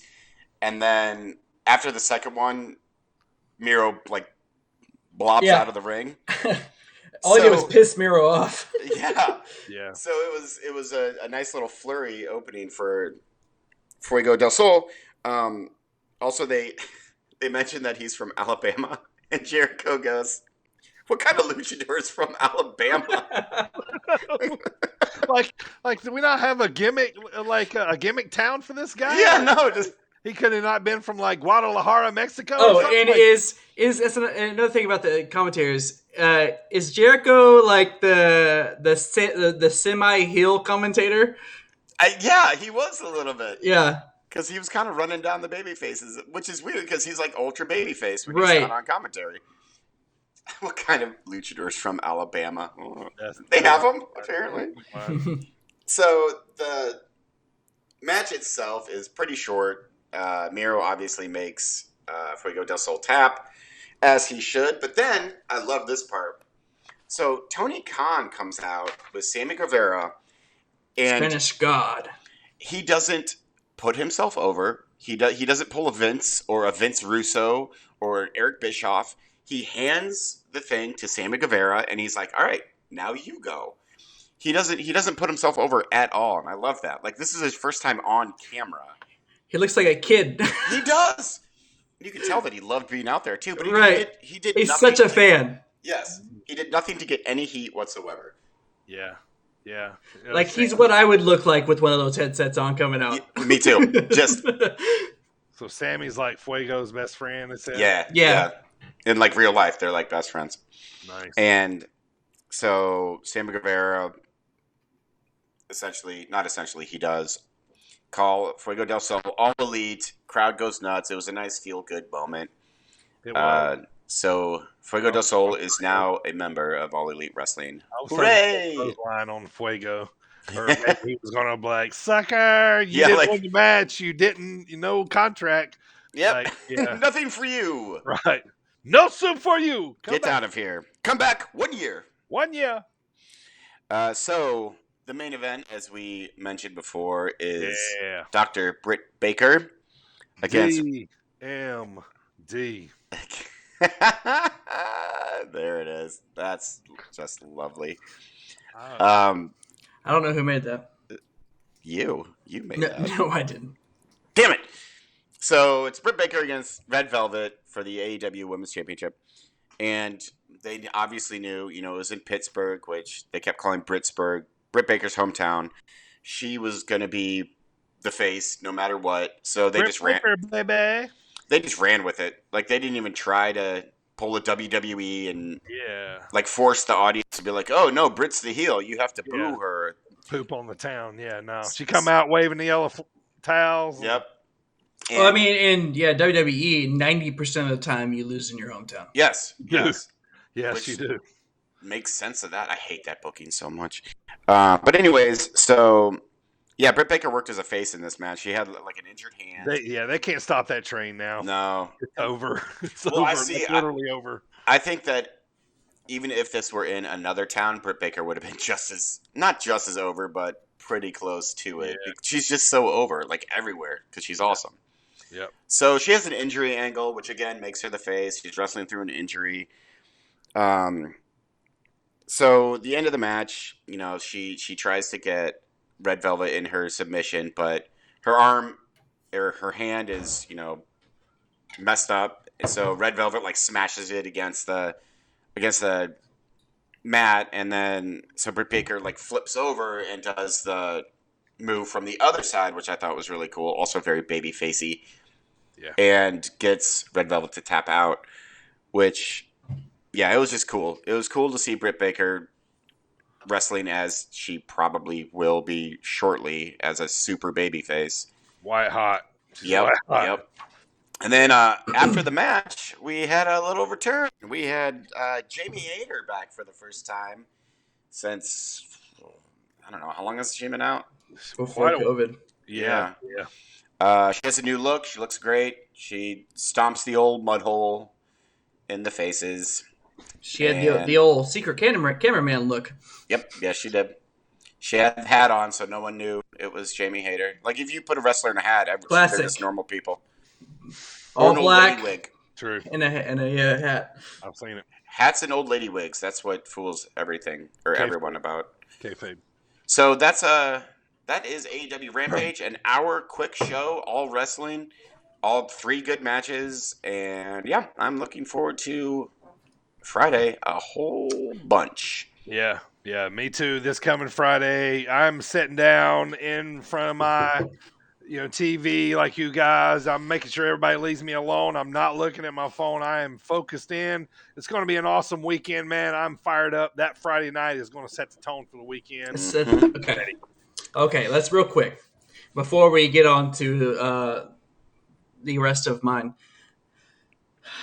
Does it happen? First of all, we all know what we're talking about. Does it happen? Yes. Okay, they hyped it up this much. Not really hyped it up, but kind of hyped it up, indirectly hyped it up. Yes. Yeah. They hyped it up for the marks who will revolt if this wasn't in Chicago. If this wasn't in Chicago, I would tinker. I'd probably be like 70%, but I'm at 99%. Here's another swerve. What if Daniel Bryan came out first? That's okay with me. Yeah, but the fans are gonna be like, oh. Yeah. Oh yeah, I don't. think And then, so what if they both came out at the same time? Also, I don't know if you guys have seen some of this stuff, but so we know about all the references to him that's been on AEW, but he's done a couple back. I don't know if you guys know that. So one was he on his Instagram story. So he's done stuff that isn't permanent. So on his Instagram story, it was the back of an old DVD of his, leaving ROH, and he wrote this long paragraph, and part of it was a specific segment of the paragraph was the exact tattoo that's on Darby Allin. Ah, interesting. Yeah, what's that? Over until you're 6 feet under. Right. Yeah. Yeah. And then he was commentating on an MMA match. And the other commentator was like, "Oh, he's really turning his wrestling up, isn't he, Punk?" And then CM Punk's like, "Yeah, you could say his wrestling is all elite." Oh, God damn it. Okay, so Yeah, the fact that he's getting in there too. And he said. I mean, golf. Yeah, I try not to look into these things too much because The thing is, they have done so much that it's like ECW in 05. If it doesn't happen, fans are gonna riot. Yes, they are. Yeah. They're gonna be signs in the crowd. Yeah. Yeah, I mean, United Center, this setup there's going to be a lot of people there Friday for this. So if it was in Everett, Washington, or wherever he's from, Seattle, Daniel Bryan, I'm like, but if I feel like if we see Daniel first, we're getting Punk too. But if we just see Punk, we're just getting Punk, I think. Aberdeen. Aberdeen. Yeah, I think the original thing was Punk now, Daniel later.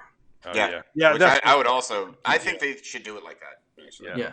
Either way, wrestling Twitter is going to go nuts. I'm so excited. And you're right, Dirty. This is going to be like when I was a teenager, and I would have to be sitting down at the certain time wrestling started, and as soon as it started, nobody say a word. Yeah, That's how it's going to be Friday. I love that feeling, man. Yeah, like it really brings the fan out in you. Once again.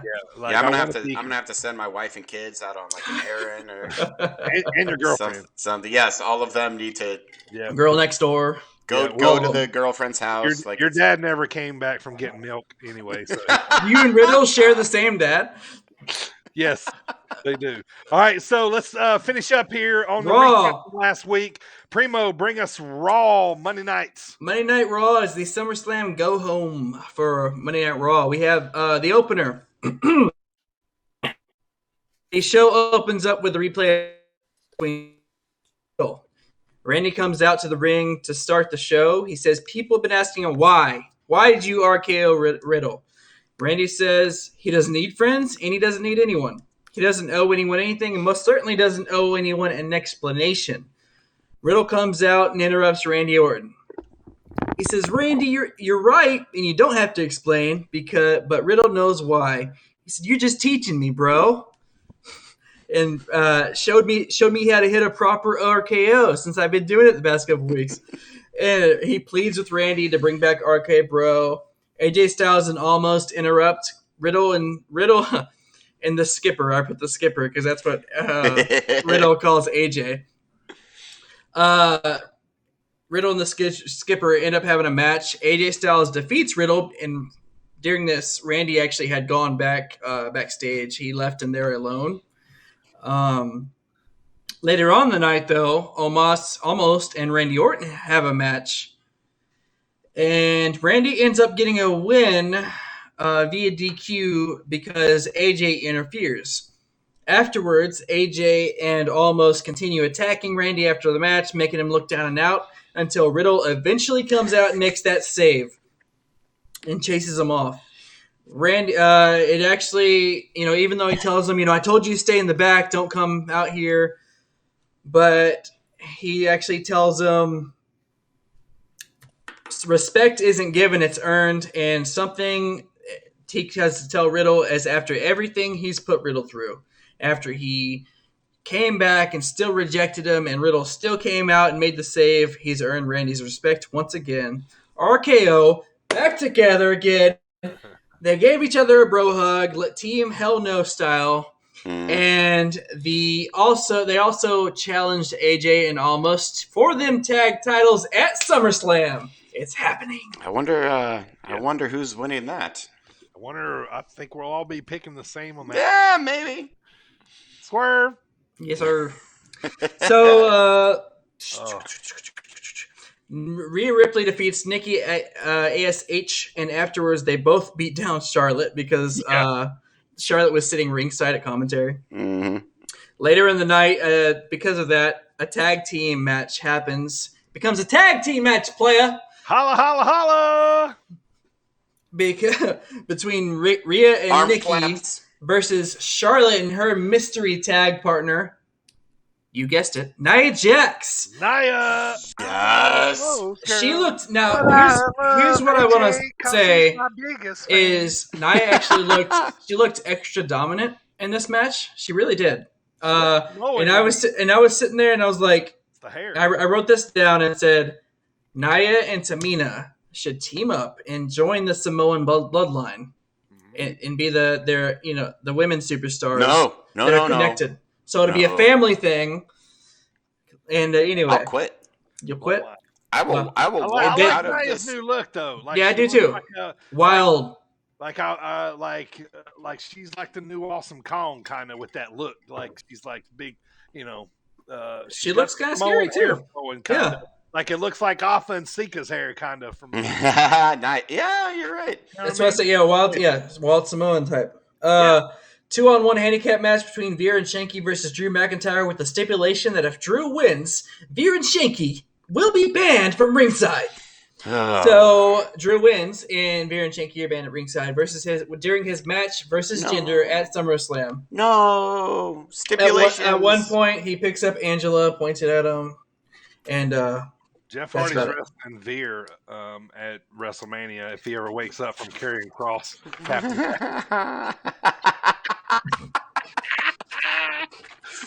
Got him. Nice. So nice. I had to. America's Most Wanted, Johnny Drip arrives to the ring for the premiere episode of Moist TV with guest The Miz. Moist TV. I hated this so much. Johnny says, last week we witnessed a moist miracle. Oh my God. When The Miz stood up out of his wheelchair and ran from Damian Priest, he asked Miz what his favorite movie is. He says, hey, let's get to the hard-hitting questions. Thinking everybody's like he's going to ask him about the knee. He goes, what's your favorite movie? Yeah. And he says, speaking of acting, were you pretending you were injured? Right, yeah. You pretending you were injured? Oh, what? Miz says he would never lie to Johnny. Damian Priest interrupts. He asks why Miz pretended for weeks why he was injured so Johnny could push him around like his own personal servant. Miz says he's been cleared as of a couple weeks ago. Johnny's like, whoa, a couple weeks? And he still hasn't been 100% cleared. Johnny says, what better way to have the debut of Moist TV than to have a match between Damian Priest and The Miz? During the match, Miz wants the dripstick, but Johnny won't give it to him and walks away. Face turn. Meanwhile, Sheamus is at commentary during the match, watching his SummerSlam opponent, Damian Priest. And Damian Priest looks right at Sheamus and defeats The Miz with the bro kick. Bro. I have so many issues with this segment. My biggest issue is Damian Priest. That's about it. That's my first issue. Yes. My second issue is why would you name your segment after? If you ask 10 people what their least favorite word is in the history of English language, I guarantee you 8 of them are going to be like moist. Are you asking people to change the channel during one of your segments? Like why Moist TV? It's America's Most Wanted. Oh my God. That's even worse when you pair it with other words. Like moist on its own is bad enough, but when you use it as an adjective, that's come on WWE. Also, Damian Priest, no. Okay. A new video is shown of Elias placing a tombstone, and once again saying Elias is dead. I'm excited for this. I'm interested to see what they do with it. A good repackage, yeah. I want to see a full repackage, not just like a small sidestep or from the gimmick. Yeah. Karen Cross defeats Jeff Hardy backstage. I'm sorry. What was that? I'm sorry, Primo. Can you speak a little bit more in your microphone? I heard you. What was the next highlight of Raw? I think Karrion Kross came out. I'm gonna rewind a minute. Like the coward that he is, he attacked Jeff Hardy backstage before the match. Yeah, and then they had the match, and what happens? He did this weird choke where he is looking like he's calling somebody the whole time. But anyway, he wins. Blah blah blah. Next, move on. Goldberg arrives for his face-to-face meeting with Bobby Lashley. Yeah. Goldberg lets everybody know that his son Gage is ringside. Tells Gage he wants him to experience and know who his father is in the ring. Bobby and MVP arrive. MVP says Goldberg has been doing a lot more talking lately, more than usual, and maybe he's compensating because he knows he's outmatched by the Almighty. That's right. Lashley says that he gave Goldberg every opportunity to bow out, but he's too stubborn. He says that SummerSlam he's going to leave Goldberg with just enough so he can tell his family that the Almighty ended his career. Goldberg says, "That's BS," and then hits Bobby Lashley with a spear. Yeah. Admittedly, he's still pretty good at the spear. I mean, yeah, it's not that hard. I could do it. No. It's like an old man version of the spear.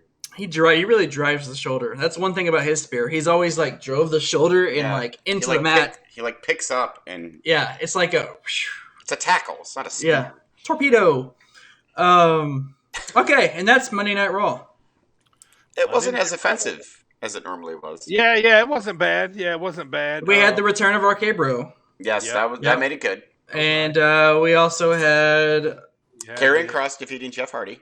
We did. Has Jeff woke up yet? Do we know that AJ? Do we know if Jeff's woken up yet? So I looked into this. He's going to need to be awake for his match with Veer at SummerSlam. So he's going to need to be awake for that match. So I looked into this, Pre-show.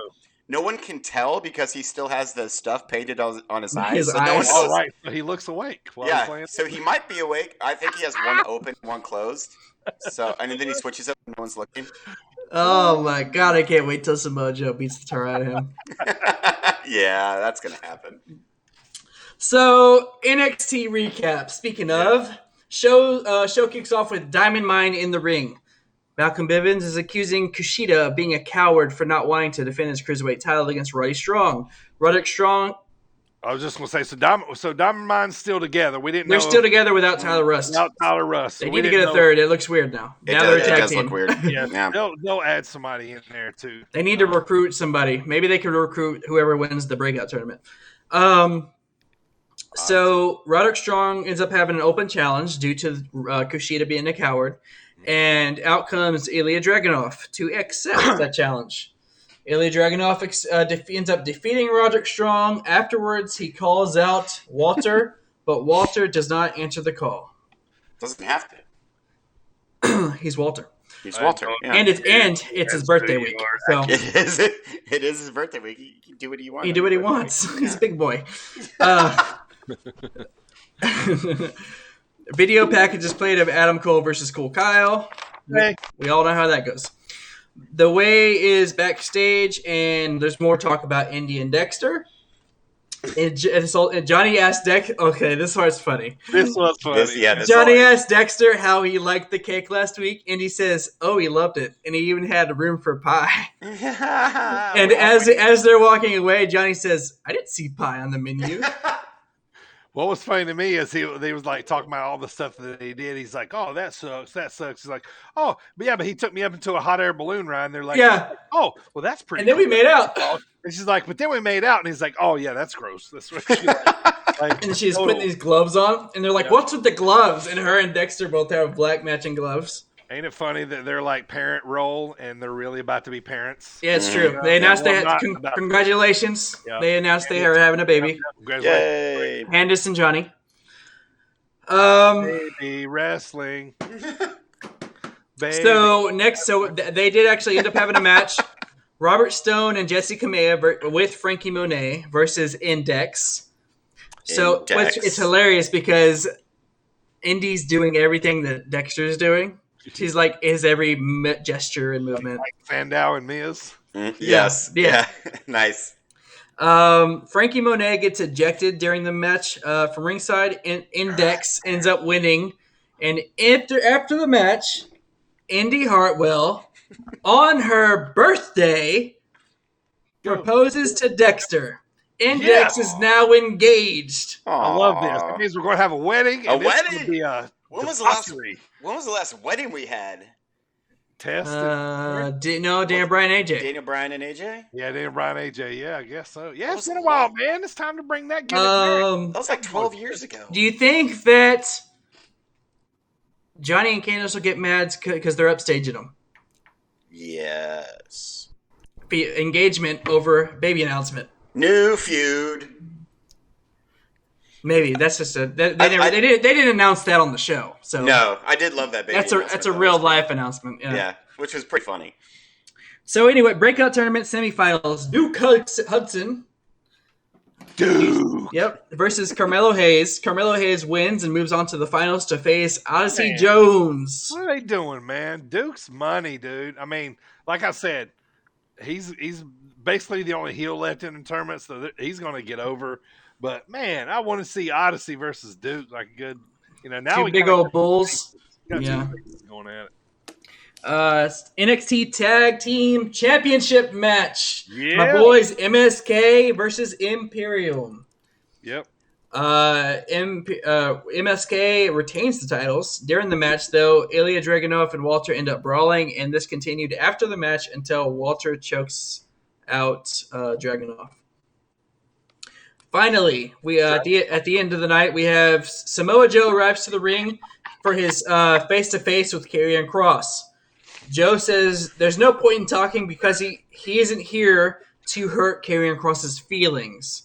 Dragunov sounds like something you do in the bedroom. That's like he's just here to hurt him. Karrion Kross arrives and says that this is about the future of this brand. He calls NXT security down to the ring and claims that it's protection for Joe, not for him. Yeah. Karrion claims he is going to drop Joe and drop him fast, baby. What a star. Kross is on Raw and NXT. Wow. He's awful. He is. Joe strikes and lays out Kross and security, and they keep brawling until they break down a barrier wall as NXT goes off the air. Yeah. And that is your go home for NXT before TakeOver 36. Yeah, that's kind of what I thought it would be, like, somewhat, you had the blow off kind of with, well, not the blow off, but more of El Legado and top 5. Yeah.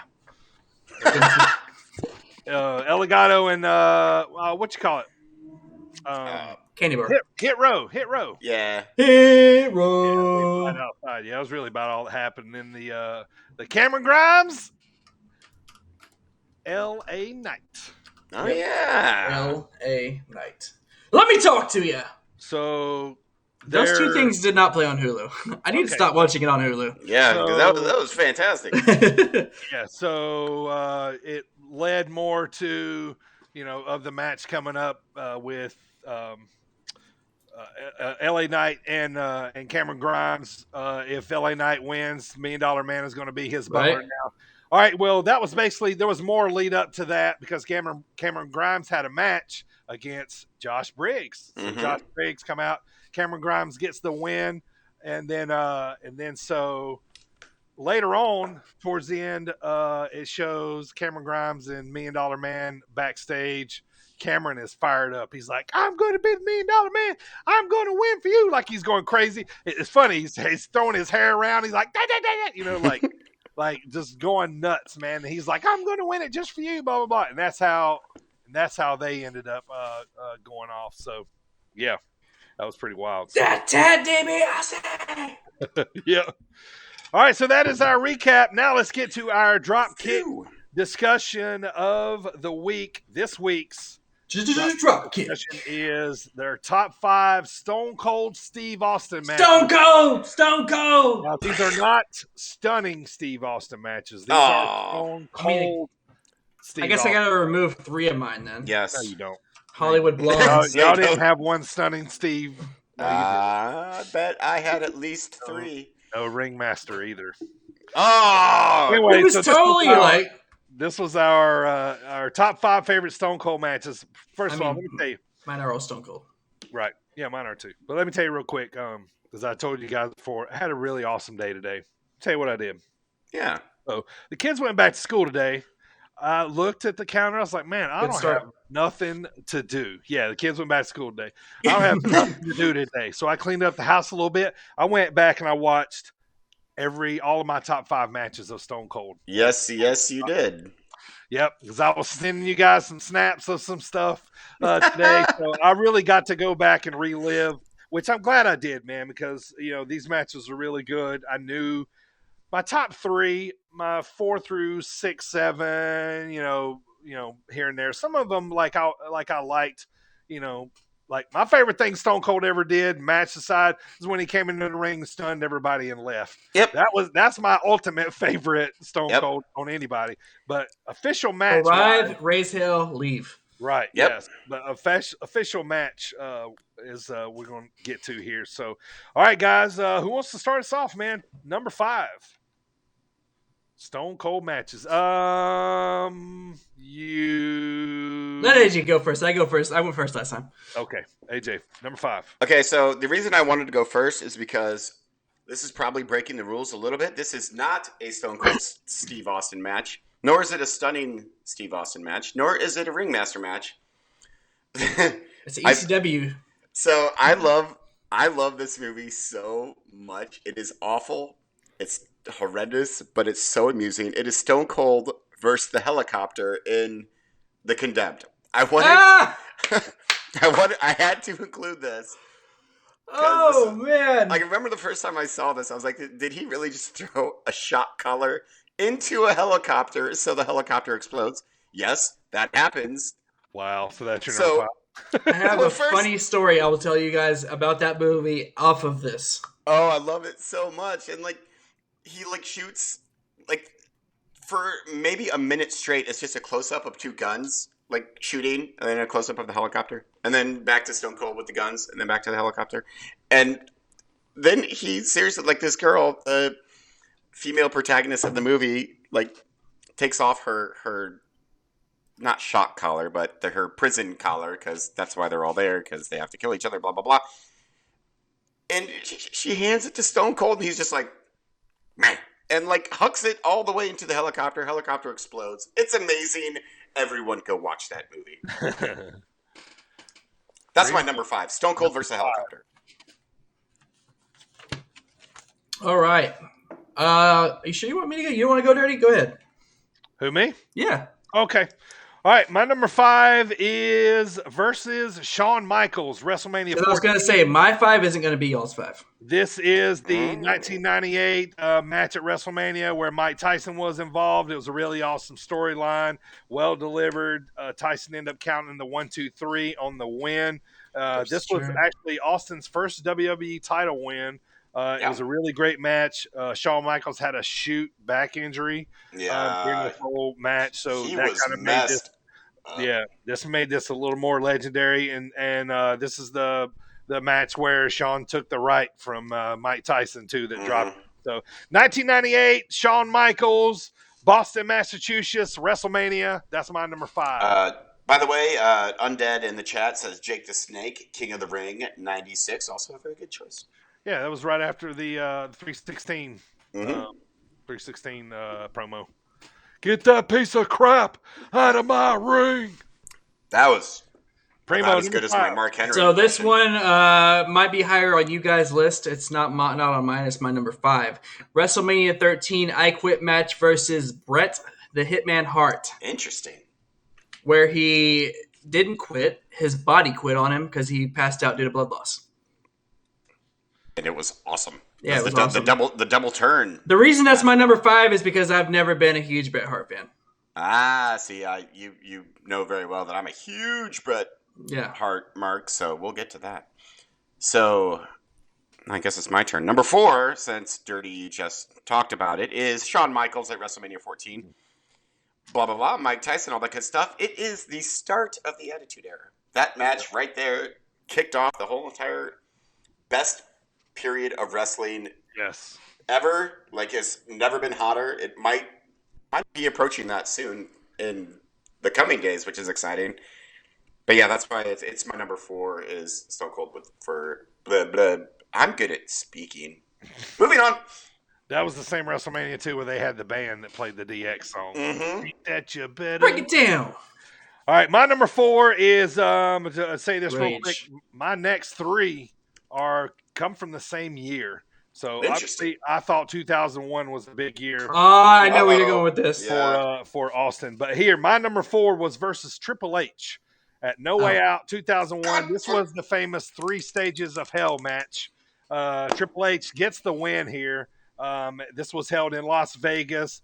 Great stories. I watched this match today, and I kind of forgot how long this was. It's an hour long. Yeah, it was a really long match, but I was into it. You know what I mean? But it told a lot of stories. Triple H falls over him, lays over him at the end for the win. So, yeah, it was awesome. So that was my number 4, Primo. Okay, my number 4, also from 2001. SummerSlam, actually, versus Kurt Angle. It was the invasion angle. He was with the Alliance for the WWF Championship. He actually... Let the bodies hit the floor. Yeah. I actually watched it today, and that was such a cool promo package they did. It was awesome, man. Yeah, I watched it today too, man. That one's in mine too. But yeah, it was great. So yeah, that's my number 4 versus Kurt Angle for the WWF Championship. He retains due to DQ. Yes, he does. Wonky finish to that match. They screw over Kurt. Yeah. Super crappy finish. Yeah, I'll go ahead and talk about it too. It's on my list. Kurt was having phenomenal matches with everybody. You know what I mean? And this was the first time Angle and Austin were kind of getting together to kind of because, as we talked about it, Steve Austin's gimmick as the ringmaster was a mat technician. So, that was, the kind of, the styles going, kind of same styles going together. It told a lot of stories, man. Yeah, just a crappy finish, but man, what a great match that was. Wait, is it my turn again? Wait, four, number 3. Okay, so number 3 for me actually matches Michael's in the chat. He has versus The Rock at X7, WrestleMania X7, and I also have number 3 versus The Rock at WrestleMania X7. It's the biggest pay-per-view of all time, one of the best pay-per-views of all time, capped off with one of the best main events of all time. And so Stone Cold heel turned at the end of it, which didn't really work because at that point there was no such thing as a heel or a face Stone Cold. Yeah. He was just Stone Cold. He's now the template for every cool heel that's ever existed. But the match was great. Vinnie Mac comes out, blah, blah, blah. I'm sure you guys have that on your list somewhere as well. So Stone Cold's entrance was sang by Disturbed. Yep. Yeah, that was a little bit of variation of it. Yeah, he had a variation in that Kurt Angle match too. Yes. I listened to that today. Yeah. Yep. Yeah, my number 3 is what we just talked about with Primo with Kurt Angle, SummerSlam 2001. That match was held, by the way, in San Jose, California.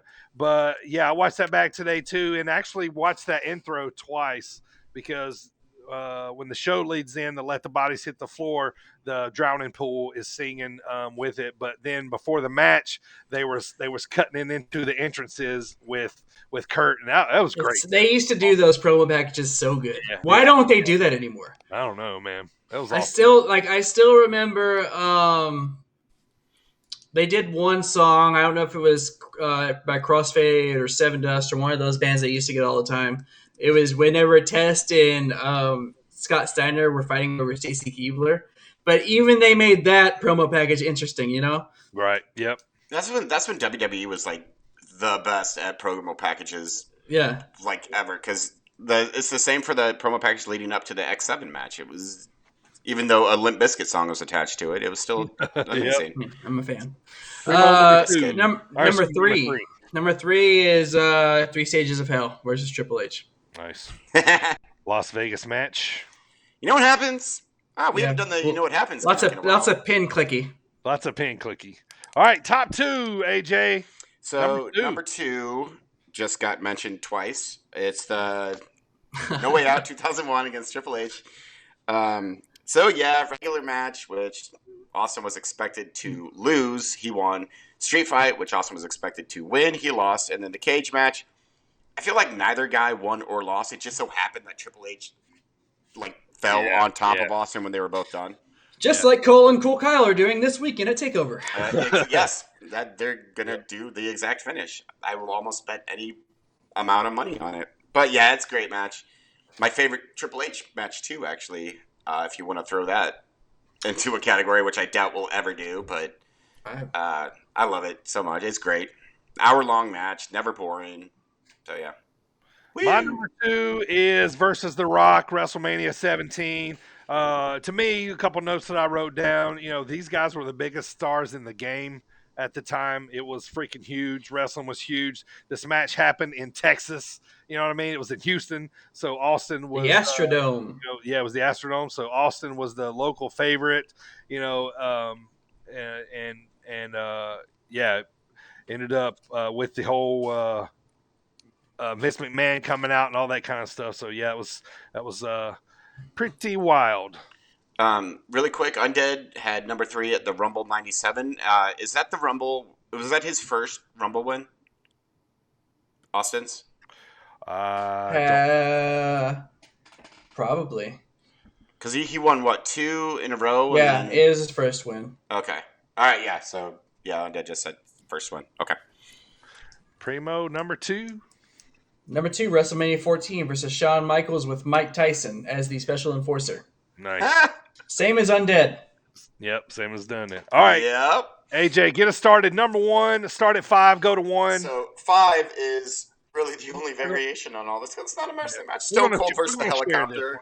We're going to share this one. We got the same number 1. Yeah. Is it my number 5? Yeah. Oh, yeah. Absolutely. Yeah. So number 4, Stone Cold versus Shawn Michaels. Number 3, versus The Rock at X7. Number 2 versus Triple H at No Way Out. And, of course, number 1, Stone Cold's Steve Austin against Bret Hart at WrestleMania 13. I Quit match. Greatest face turn ever. It's not only my favorite Steve Austin match, it's one of my favorite Bret Hart matches, and it's the best face turn that's ever happened. Yeah, I love it, man. WrestleMania 13 had a ton of storytelling. All you got to do is see Stone Cold with the Crimson Mask, and it's from that match. Of him screaming, passing out. It's undoubtedly the best Stone Cold match out there, man. It was phenomenal. It had everything, man. It had everything. And me also being the huge Bret Hart mark that I am, that also kind of goes into the decision. But yeah, no, I love it. I love that match. It's one of those that I will watch over and over again. It's one of like the 5 that if I want to watch an old wrestling match, I'll go to is that one. Yep. For me, number 5, Shawn Michaels, WrestleMania 14. 4 versus Triple H, No Way Out, 2001. 3 versus Angle, SummerSlam, 2001. 2 versus The Rock, WrestleMania. Me, my number 1, Bret Hart, WrestleMania. Primo, finish us up, man. You're number 1. Number 5 for me, WrestleMania 13 versus Bret Hart. Number 4 for me, SummerSlam 2001 versus Kurt Angle. Number 3, 3 Stages of Hell versus Triple H. Number 2, WrestleMania 14 versus Shawn Michaels with Special Enforcer Mike Tyson. And number 1 for me is actually different from you guys, is WrestleMania. Austin versus Rock, WrestleMania 19. Very good. Because it was closure for them. It was their last, it was their trilogy, and it was so cool. They did each other's finisher so many times. Rock put on the vest. It was just like it was like a finale of Stone Cold and The Rock. Yeah. That match was. Now I wish I would have put that at my number 5 instead of the stupid helicopter match.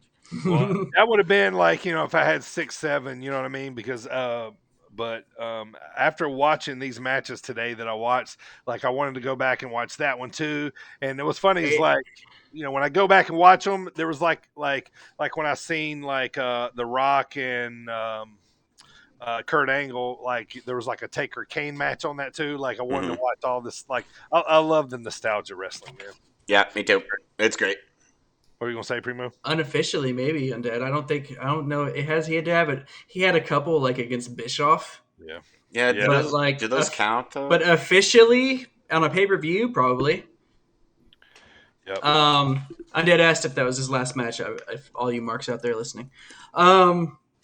No, I didn't have anything else to say, but there's so much good things. I forgot to joke around. I was gonna say my number 1 was when he tagged with Dude Love. Yeah. So according to the Googles, it is WrestleMania 19. That was his last match. Yeah. Boom. And my number 1. You're welcome. The champ has spoken.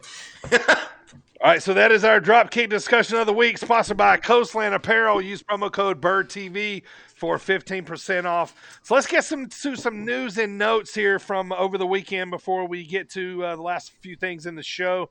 Here, boys, did you see the AAA show? Andrade versus Omega. Ric Flair showed up. They were chopping Omega. This show was big, man. It got over big time. Like, it was a big talking wrestling, man. That was a big show. Yeah, you got that happening. You got Deonna Purrazzo. Yes.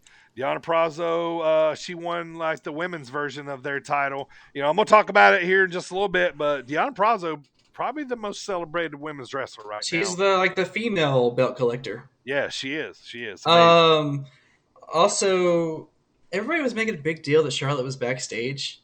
Yeah, it's like it's her man. Yeah, what's the big deal? It's Andrade. Like, and her dad. Yeah, they all flew there together. Like, come on. You know, yeah, exactly. Like, leave it alone. Like, stop trying to make something out of nothing. She didn't come out. If she would have came out, that's something. Yeah, but that's what Twitter does. You know, I mean, like this is wrestling Twitter. Like, it's like you really think she's going to get in trouble for going and supporting her man and being there with her dad? Yeah, this is how the trolls stay alive here. Bunch of marks. Yeah, well, that was a pretty wild show, man. Looks like it ended up being. I thought maybe Omega would take it. I mean, sorry, I thought maybe Andrade would take it. Seeing kind of what's going on, but hey, build storylines, man. I like it. All right, so yeah, final predictions. We kind of covered that already about CM Punk Friday or Daniel Bryan, but you know, let's just answer this question real quick. What do y'all think? Is it a possibility we could see CM Punk in an Impact Wrestling ring? Yeah, absolutely. Yep. I can see. I mean, we have it's happening already. We're going to happen with Christian, so easily. And plus, like, one of CM Punk's main gripes with WWE is that they were independent contractors that couldn't independently contract with anyone else. Yeah, that's the thing. In AEW, that's possible. I think that is something that is it's very intriguing to him that he can just be a traveling wrestler. Yeah, he can go to Japan or like, what aspect is he really coming back to? Is another question. Is it part-time? Is it just sometimes? Is he coming back full-time? You know, we don't know that yet. So I don't think full-time. No, I don't think I hope full-time, but there's one, I don't think they should pay him full-time. Part-time, I think, is where the sweet spot is, because then, again, he can go... Makes him more of an attraction. They can use him like Andre the Giant. Maybe a year deal. Sure. Yeah. Maybe at the major events that they have, but on a daily he's on a Brock schedule. Anytime he's ever in Chicago, anytime in the state of Illinois. Yes. Which I'm okay with. Yeah, me too. He pops up at AEW. Yes. I would poop on the stage. Deonna Purrazzo, we just talked about her, probably the most accomplished women's wrestler right now, man. She's wrestling Melina in NWA. She's the Impact champ. She beat Jazz. She just won AAA women's. Like, man, she's hot right now, man. Like, really, the best thing that's ever happened to her was NXT releasing her. Yeah. Look at her. She's killing it now. She's like the lady Kenny Omega. And she's queen to... Isn't she queen to Matt Rewalt's King? Yes. Yeah. Oh, yeah. Yeah, another thing. Yeah, I forgot about that. Matt Rewalt. Drama King. The Drama King. Rusev Day. Couple things coming up here on the indie scene. Me and AJ and Adam on the pod last week. We just got front row seats to September 24th, St. Louis Anarchy, Daniel Makabe versus Jeremy Wyatt, man. I can't here wait for this, man. That's going to be outstanding. I am so pumped. I'm excited, man. We did our top 5 favorite wrestlers in the world last week, and Daniel Makabe is number 5, so I've never seen him live. I'm super, super excited. It's going to be awesome, man. Front row going to be right up there. St. Louis Anarchy, September 24th. They got a show this Friday as well. Also, coming up October 8th, Iron Spirit Pro in Bloomington, Illinois. We are sponsoring the show there. They're going to announce the card and everything later. So go check out Iron Spirit Pro Wrestling, Bloomington, Illinois. And come see us. We're going to be there. We're going to be giving out some Yeah, we're gonna have Stickers stickers and some little giveaways. Come Yeah. meet me and AJ. We're going to be there with a little gimmick table. So looking forward to it. Put that on your calendar, man. October the 8th. So, man, we talked about this briefly before the show came on. It feels like Mania weekend, but like more elevated to Yeah. me just because of the excitement of Rampage and Punk and SummerSlam, Takeover. Man, like I might be glued to my TV all weekend, man. So I seriously thought about taking the night off of because I won't say obviously what it is I do, but I work a lot of weird hours because of the nature of my job. So I kind of wanted to turn off my phone and be like, oh no, I'm not available this weekend. I'm sorry if anything happens. You guys are on your own. Hopefully nothing happens. But then I get fired, which is fine because then I get to watch more wrestling. Okay. Right. Who needs jobs? Who needs jobs? We got a podcast. Yeah, jobs are for suckers. Primo can pay us.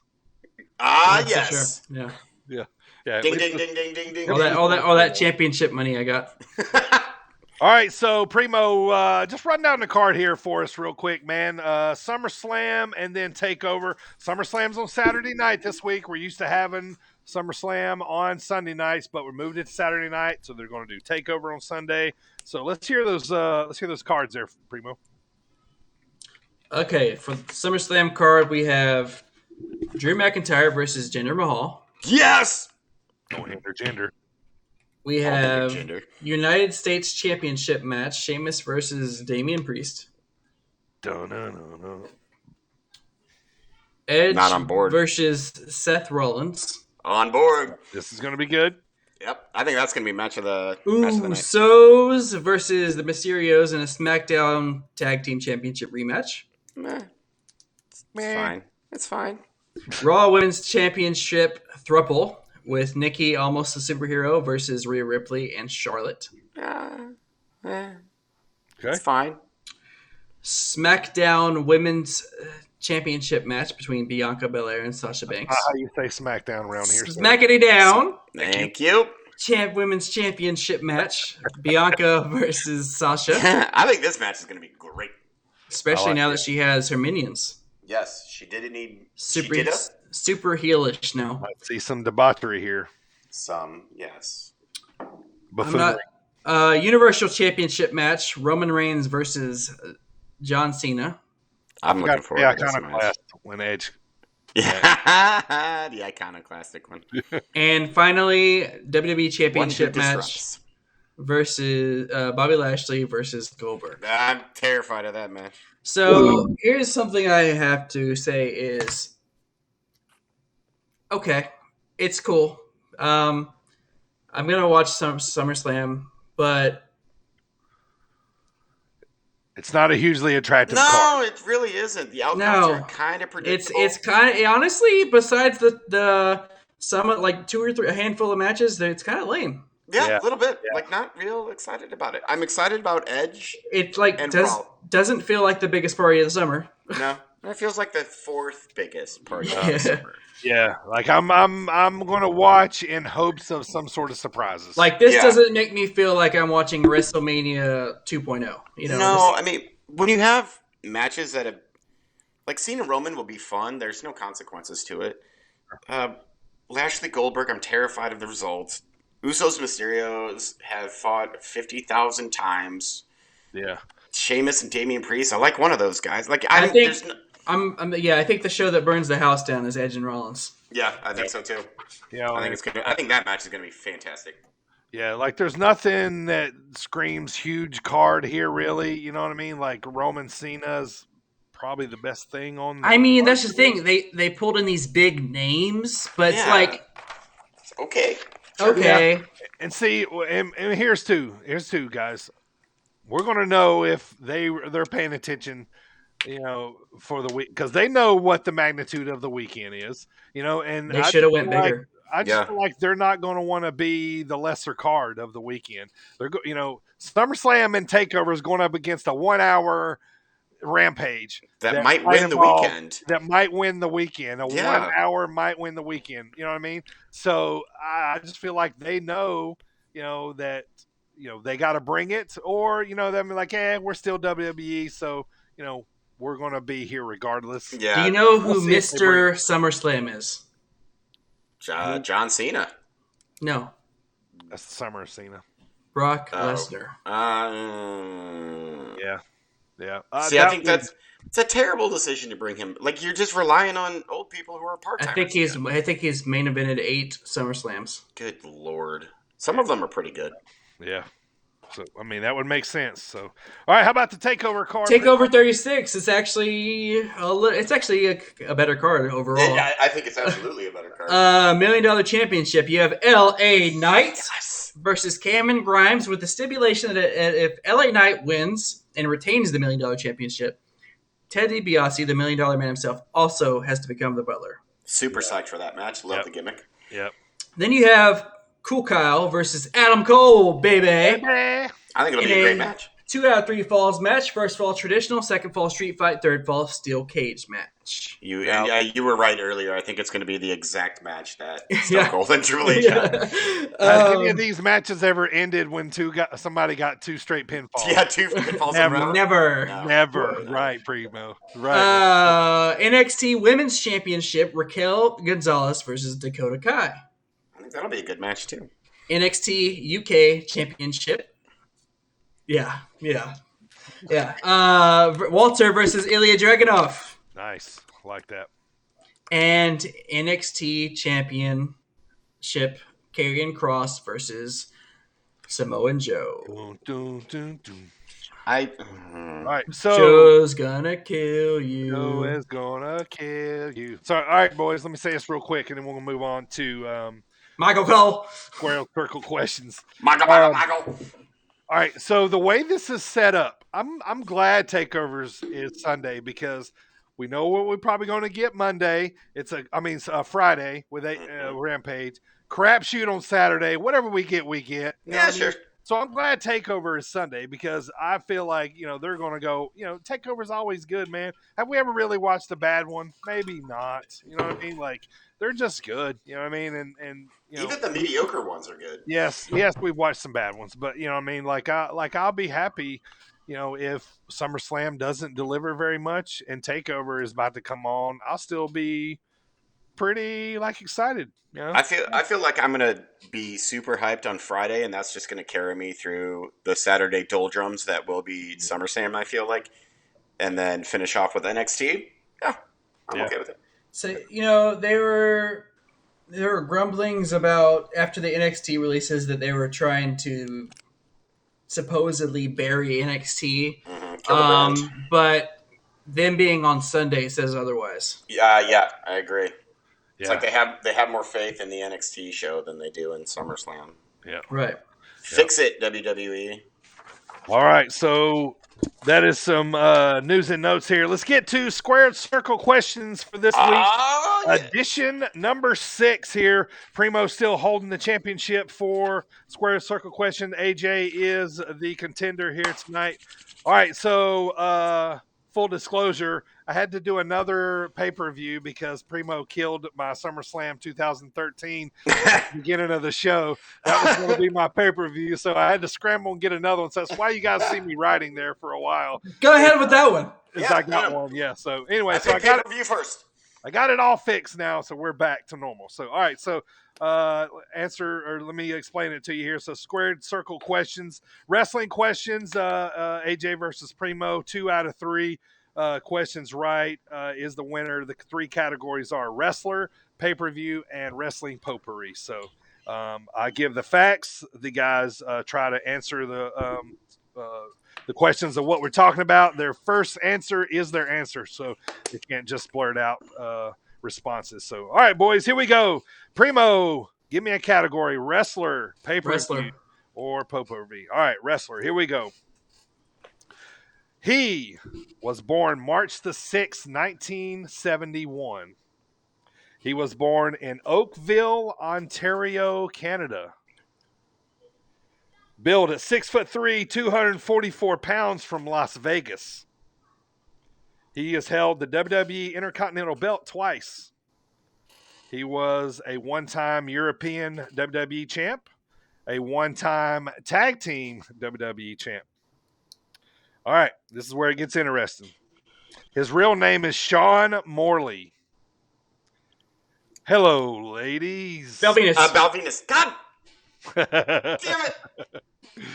All right, so Val Venus. The last couple was he had a porn star gimmick, and You said Shawn Morley, and I was like, I know that. I know, me too. Immediately, I was like, okay, I know that. And, his name was Steel as a masked man, and he was the youngest to win the CMLL World Title. I didn't know where he was from. I think that I said that one first, although I think mine has a little lag, so that's why it appeared like it came out second. We'll let Undead. We'll check the tape with Undead. No, don't worry about him. It's fine. We don't need to check tapes. One for the champ. All right, squared pretty pay-per-view or potpourri. Let's go with potpourri.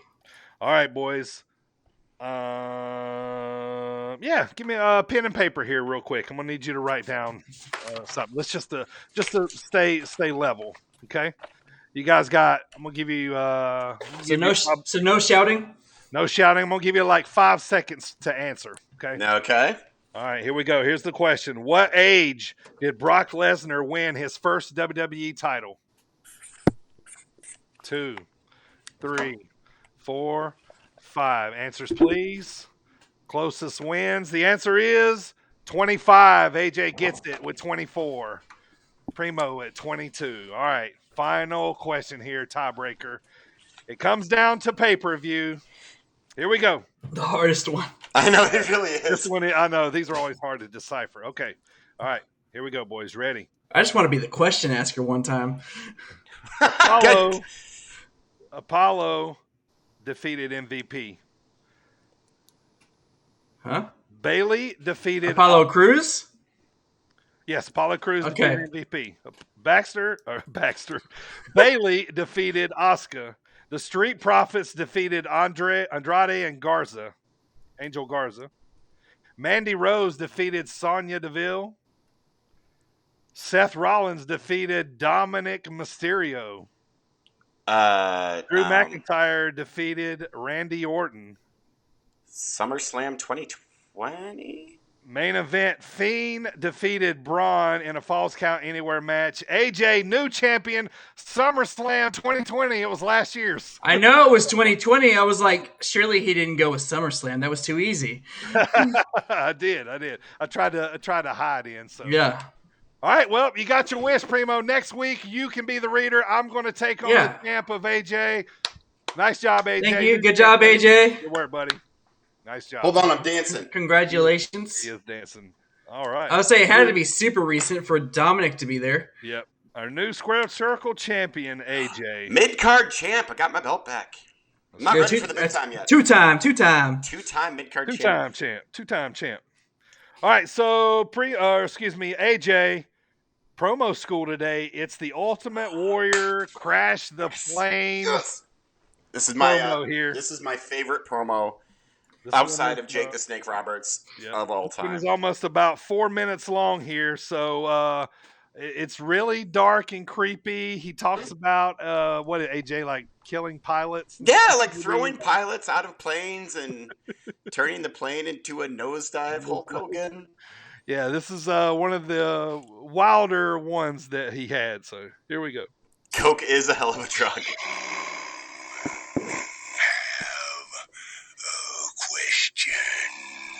Hogan. To answer your question. The snarl. Like, do you think that's how does he need like a CPAP machine when he sleeps? No. Well, I mean, he's dead, but and he just pooped. By conventional means, the normal you travel with experience, functions. As you realize, all that is left is total self-destruction. To you, Hulk Hogan, show self-pity. To you, Hulk Hogan. Try to reason why. To you, Hulk Hogan. It's such gibberish. Comfort the normals that have even more fear than you. Or do you, Hulk Hogan, Here we go. kick the doors out? Kick the cockpit door down. It's terrorism, warriors. Kick the two pilots Who have already made the that have sacrifice. already made the sacrifice. So that you can face this challenge. Dispose of them, Hulk Hogan. Dispose of them. Assume the controls, Hulk Hogan. Shove that control into a nosedive, Hulk Hogan. That's my favorite Hulk Hogan. Push yourself to total self-destruction. As you realize, Hulk Hogan, you are about to enter a world close to parts unknown. Do you, Hulk Hogan, look for a place to hide? Or do you, Hulk Hogan, face that challenge that may be more powerful than even you are, Hulk Hogan? You, Hulk Hogan, He said Hulk Hogan like 30 times. Yes, he has. self-destruct. So that you will know, Hulk Hogan, He's espoused murder like 7 times. who is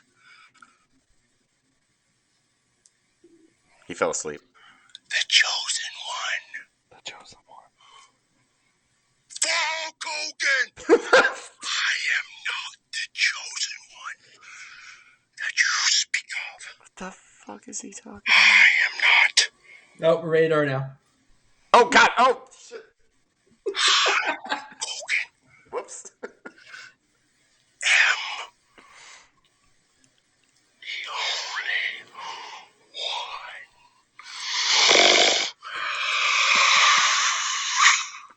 What? We had What? to get that snarl in at the end, man. What? So I've never really tried to follow his nonsense before. I just like his nonsense. Oh my But god! I was actually attempting to make some sort of sense about what he was saying. Still can't do it. 25, however many years later, I still have no clue what that promo is about. That hurt Apart my from brain. He wants yeah. him to murder pilots who have And already then he needs to take the controls of the airplane. and turn the plane into a nosedive. Like, Hulk Hogan, Hulk Hogan. So it's see the lust in your eyes. you lusted after Elizabeth. Should have went with the muscle man. That was I love that promo so much, and it's so stupid. It's the I had to dumbest do thing. that one just for you, man. That was just Oh, for you. I love tonight. it. So, It's you're so welcome. dumb. You're welcome. All right, boys, let's start to close the show here tonight, man. I want to thank all our sponsors here. Coastland Apparel, use promo code BirdTV for 15% off. Appreciate 1310 Apparel.Big Cartel for the shirt. Appreciate it.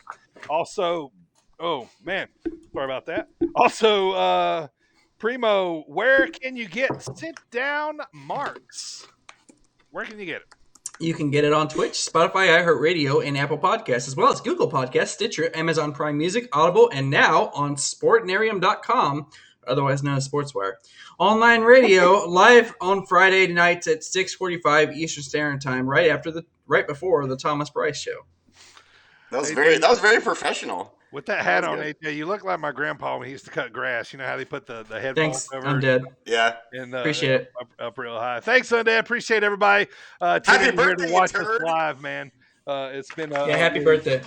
really fun show. Happy birthday, brother. We'll see Mike on the show here soon. So, all right. So, to reiterate, SmackDown, the Sit Down Marks Trophy, the Kurt Angle is up for grabs this weekend. We're going to be making our Yes, picks. yes. So make sure you guys tune in. next week to see who takes home the trophy. Will Primo keep it on the East Coast, or will it be traveling out here some way towards me or AJ? So that was going to be a fun weekend, man. Excited, happy wrestling, everybody. Enjoy the weekend, man. He's coming with that championship belt. Sit back and enjoy everything that's going on, man. Wrestling is really good right now. So also, I want to send out a big shout out to Brian Battle from Higheston MMA in Charlotte, North Carolina. He is in the Ultimate Fighter finale next Saturday night, man. Awesome. Yeah, win one for North Carolina, Brian. Bring home the title, man. Everybody's pulling for you. He is the coach of my best friend's son. A great dude. This guy deserves everything that's happening to him. So definitely August 28th. Check that out. It's going to be on ESPN, so you can watch it for free. Also, two boys I want to mention. Look what just came in. Yes. Brand new Pro Wrestling Illustrated on the front, guys. The Rock versus Roman. Is this the iconic battle we must see, and when will we see it? So WrestleMania. Yeah, WrestleMania. Yep. To the Bloodline. Pretty cool. Got some articles in here about the Bloodline. Got a nice little indie section in here.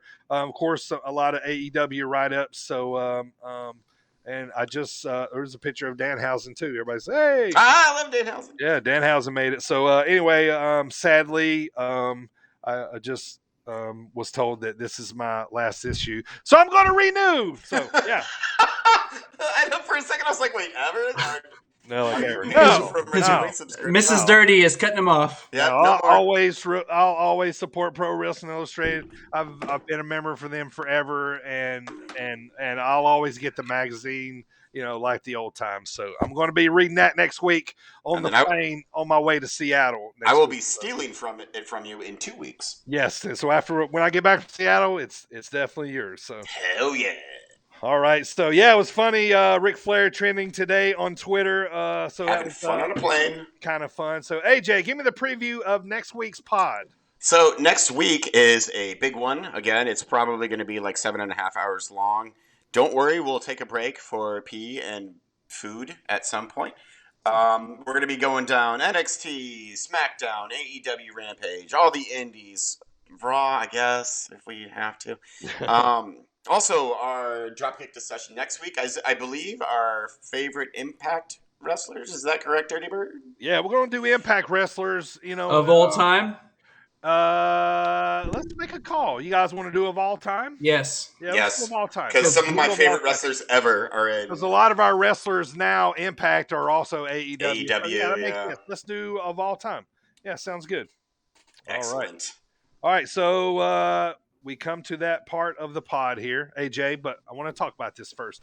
It's been a little while, since we've explained what Grab Them Cakes really is. So for the new people out there that thinks we're talking about food or booty or, any of that, what exactly why do we say Grab Them Cakes at the end of the pod? So, in, I believe, 1986, I want to say, WWF at the time put out wrestling album filled with theme songs, and the Junkyard Dongs, it was also his entrance music, was called Grab Dem Cakes, and it made me laugh so goddamn much that I thought that it should be a catchphrase. Like the actual lyrics to the song, which I looked up, and I know it's in here somewhere, but it's from Buddy everywhere. It's from the Junkyard Dog. That is the name of his theme song, and I think that at some point in the future we need to listen to the song because all of you will thank me and you'll be like, "Oh, Grab Them Cakes. That makes sense now." AJ, you're an idiot, but I know where your idiocy comes from. So that's where our little sign off comes from. Junkyard Dog. Thank you, JYD. He's awesome. Well, he's dead, but he was awesome.